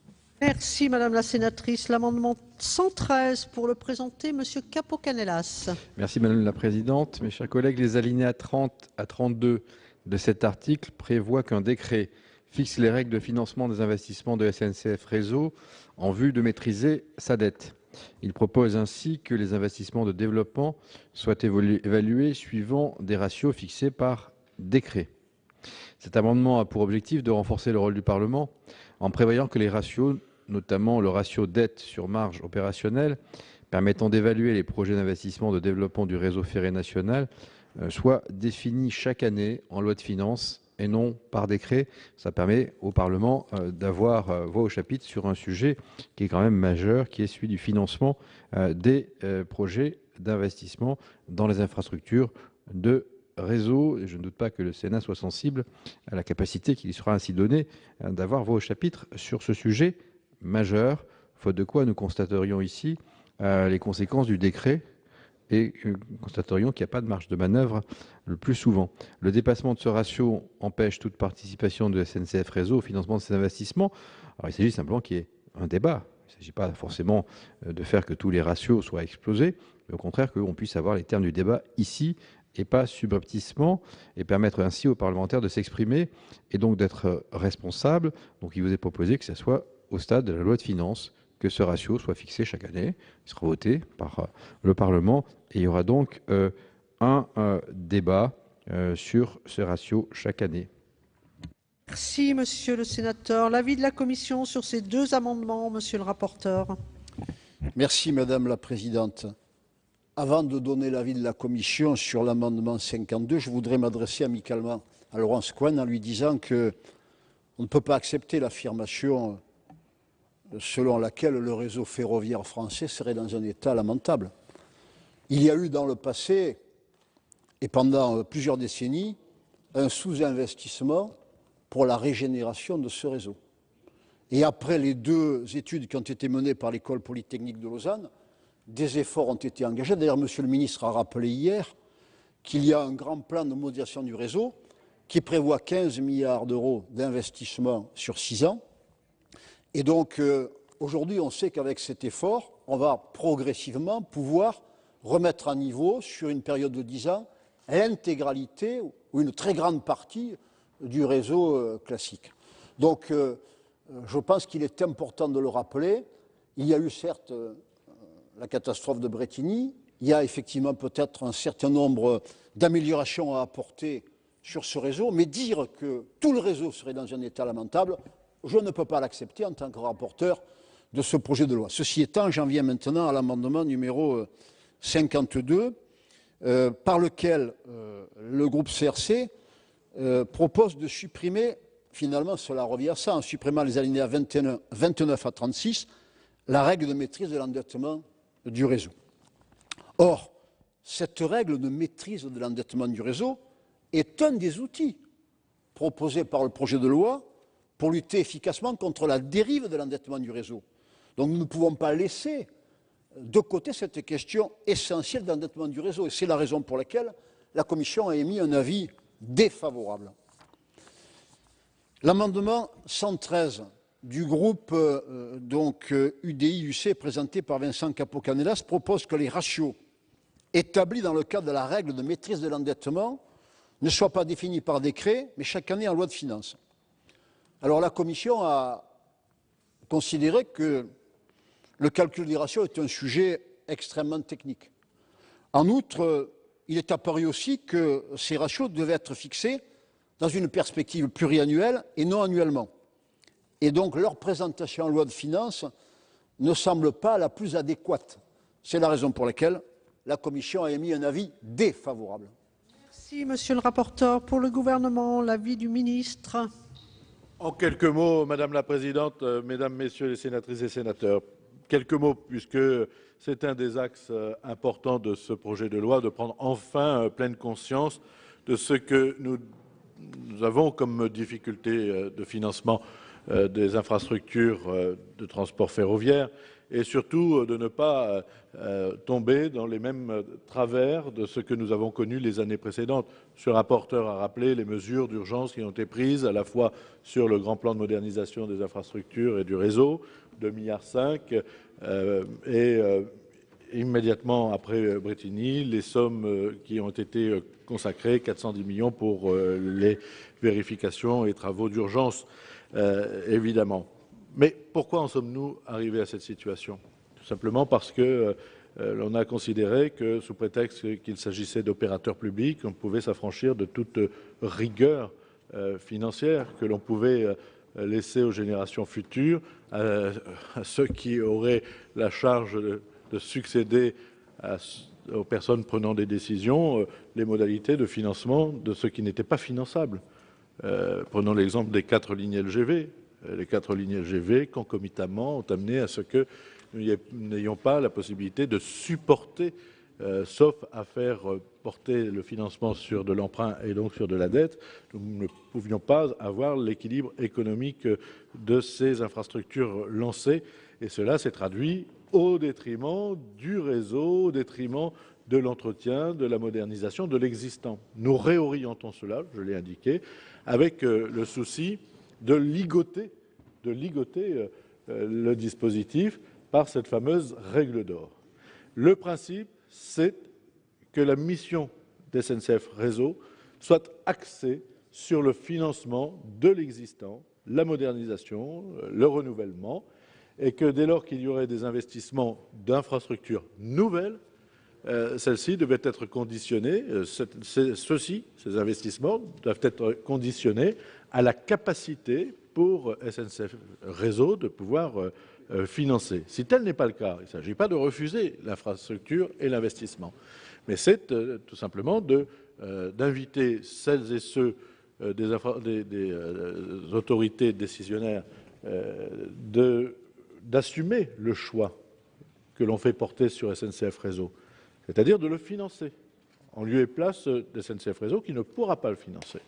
Donc nous sommes là dans cette contrainte. Il ne s'agit pas d'interdire l'investissement, mais si c'est à ce point important d'intérêt national, l'État doit prendre la part de la dette nouvelle qu'il souhaitait mettre à la charge du réseau.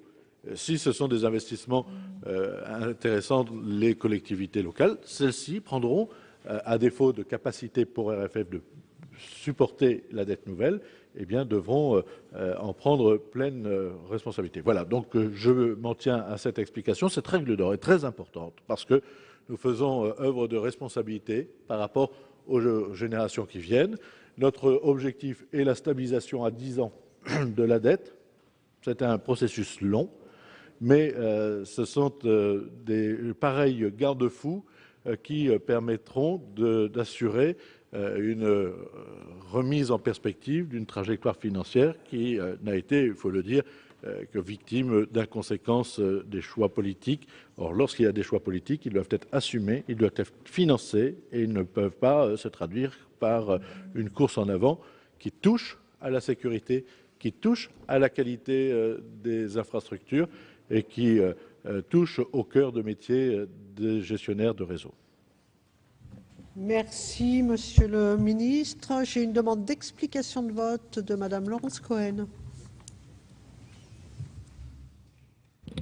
Oui, merci Madame la Présidente. Je pense que c'est indispensable d'entendre les propos qui ont été tenus parce que quand je décris l'état du réseau, d'abord c'est pas tout le réseau, il y a un certain nombre de lignes effectivement et on ne peut pas dire qu'il soit dans un état florissant. Et les raisons pour lesquelles il est dans cet état-là, c'est effectivement un désengagement extrêmement important de l'État à une certaine époque, je vais le dire comme ça. Donc c'est vrai que là, il y a un effort manifeste qui est fait, mais il faut voir la hauteur de la nécessité de l'effort qui devrait être porté et donc qui nécessiterait des financements extrêmement importants. Je veux dire que quiconque s'occupe des transports, et là tous les élus qui sont présents notamment dans cet hémicycle, savent très bien qu'il est nécessaire d'investir des moyens extrêmement importants quand il s'agit de rénover, d'améliorer le service public. Et le souci qu'on a au travers de cet amendement, c'est de souligner une nouvelle fois, parce que c'est important, qu'on ne peut pas en rester effectivement un statu quo en matière de financement et qu'il est indispensable de trouver de nouveaux financements si on veut répondre à l'amélioration du service rendu à la population. Et je crois que c'est ce qui nous guide ici. C'est la portée de cet amendement. Il ne s'agit pas de s'y méprendre. Et je pense que ne pas réfléchir à ces pistes, ne pas essayer d'entendre ce que nous portons, eh bien, est une vue pour moi à court terme. Et donc, c'est pourquoi nous récidivons tout au cours de ce débat pour attirer l'attention et faire en sorte que de nouveaux financements soient débloqués. Merci, Madame la Sénatrice. Monsieur Nègre, pour une explication de vote. J'aurais aimé, chers collègues, qu'au-delà de dire il faut de nouvelles ressources, il n'y a qu'à Faucon, vous auriez pu nous dire également quelles sont les nouvelles ressources que vous visez.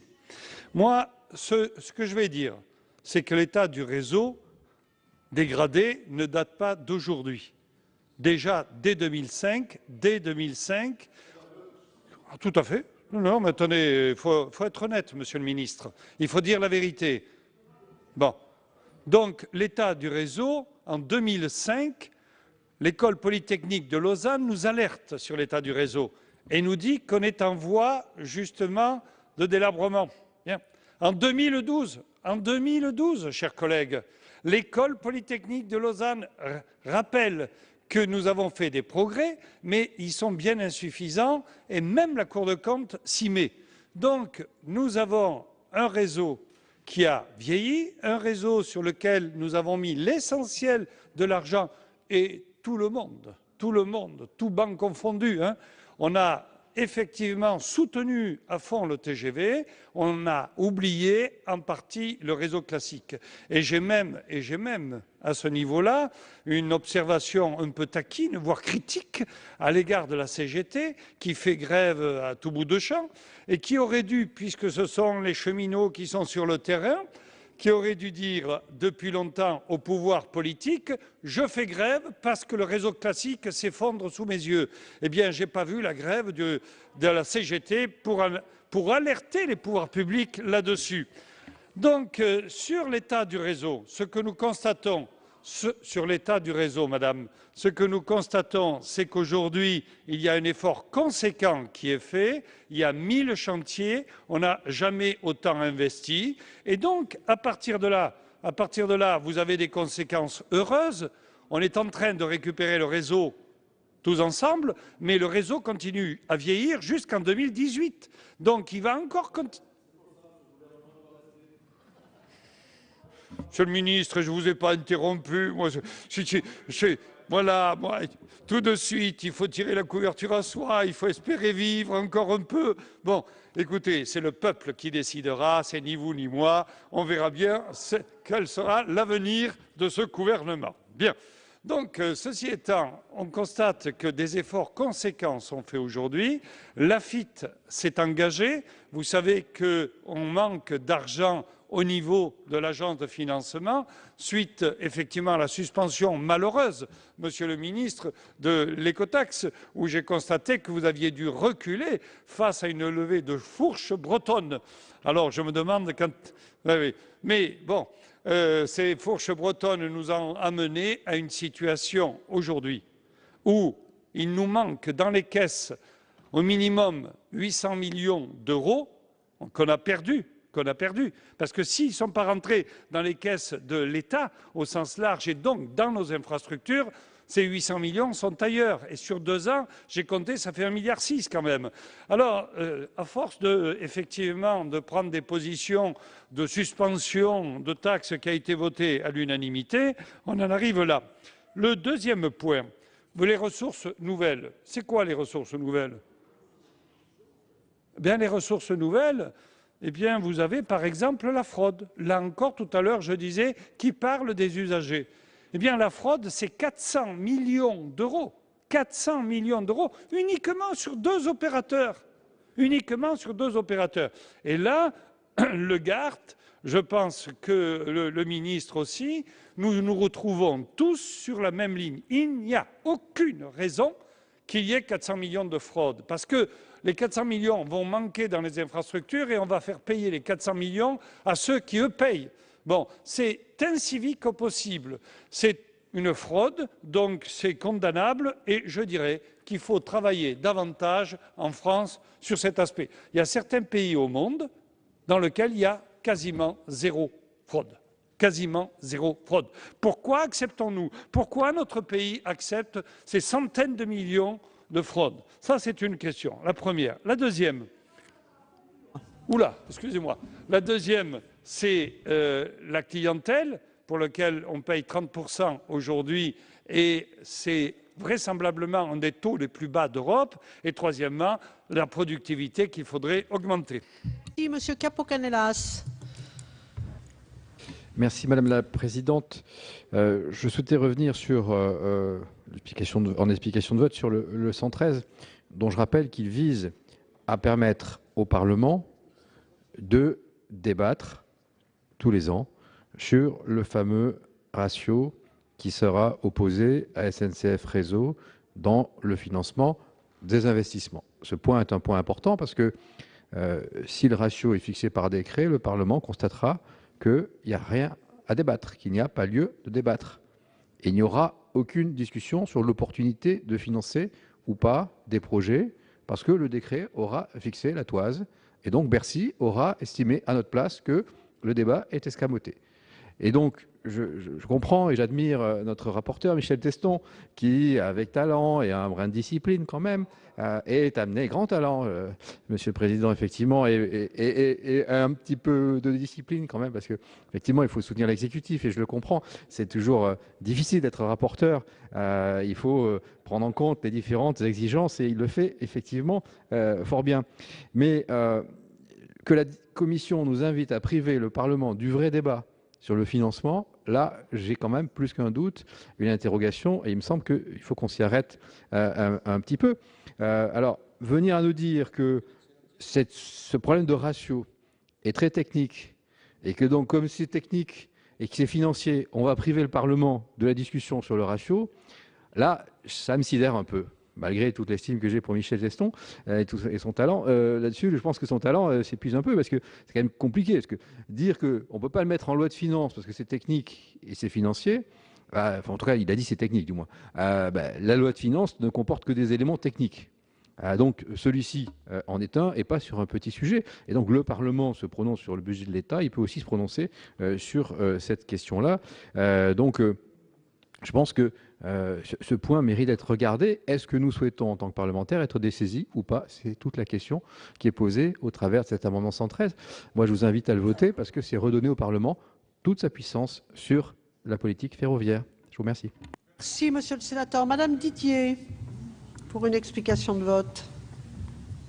Merci, Madame la Présidente. Monsieur le Ministre, mes chers collègues, juste pour rappeler à notre collègue qui est un peu jeune dans cette Assemblée que nous entendons en réalité parler de l'état du réseau depuis bien avant 2005 et que c'est parce que justement un certain nombre de personnes ont alerté sur l'état du réseau et notamment je vous invite à relire les travaux de votre collègue Gerbaud qui était membre de la Commission des affaires économiques dont certains se souviennent ici et qui très régulièrement nous rappelait que ce réseau était en difficulté. Les cheminots d'ailleurs le disaient également et on savait pertinemment quand on connaissait un peu le sujet que les trains au fur et à mesure que le réseau s'est dégradé, on les a ralentis et que progressivement on en est arrivé à faire passer sur certains tronçons les trains à des vitesses vraiment très très faibles. Donc revenons longtemps en arrière.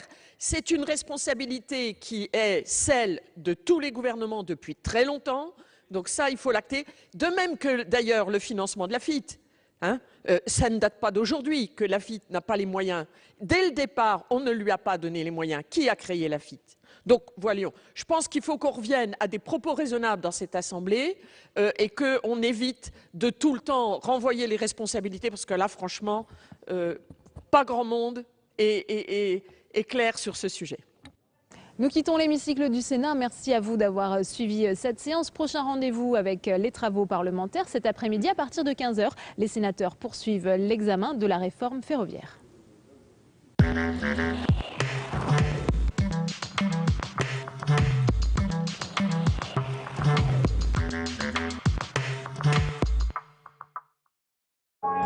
C'est un territoire qui fait souvent la une de l'actualité pour ses affrontements entre bandes rivales.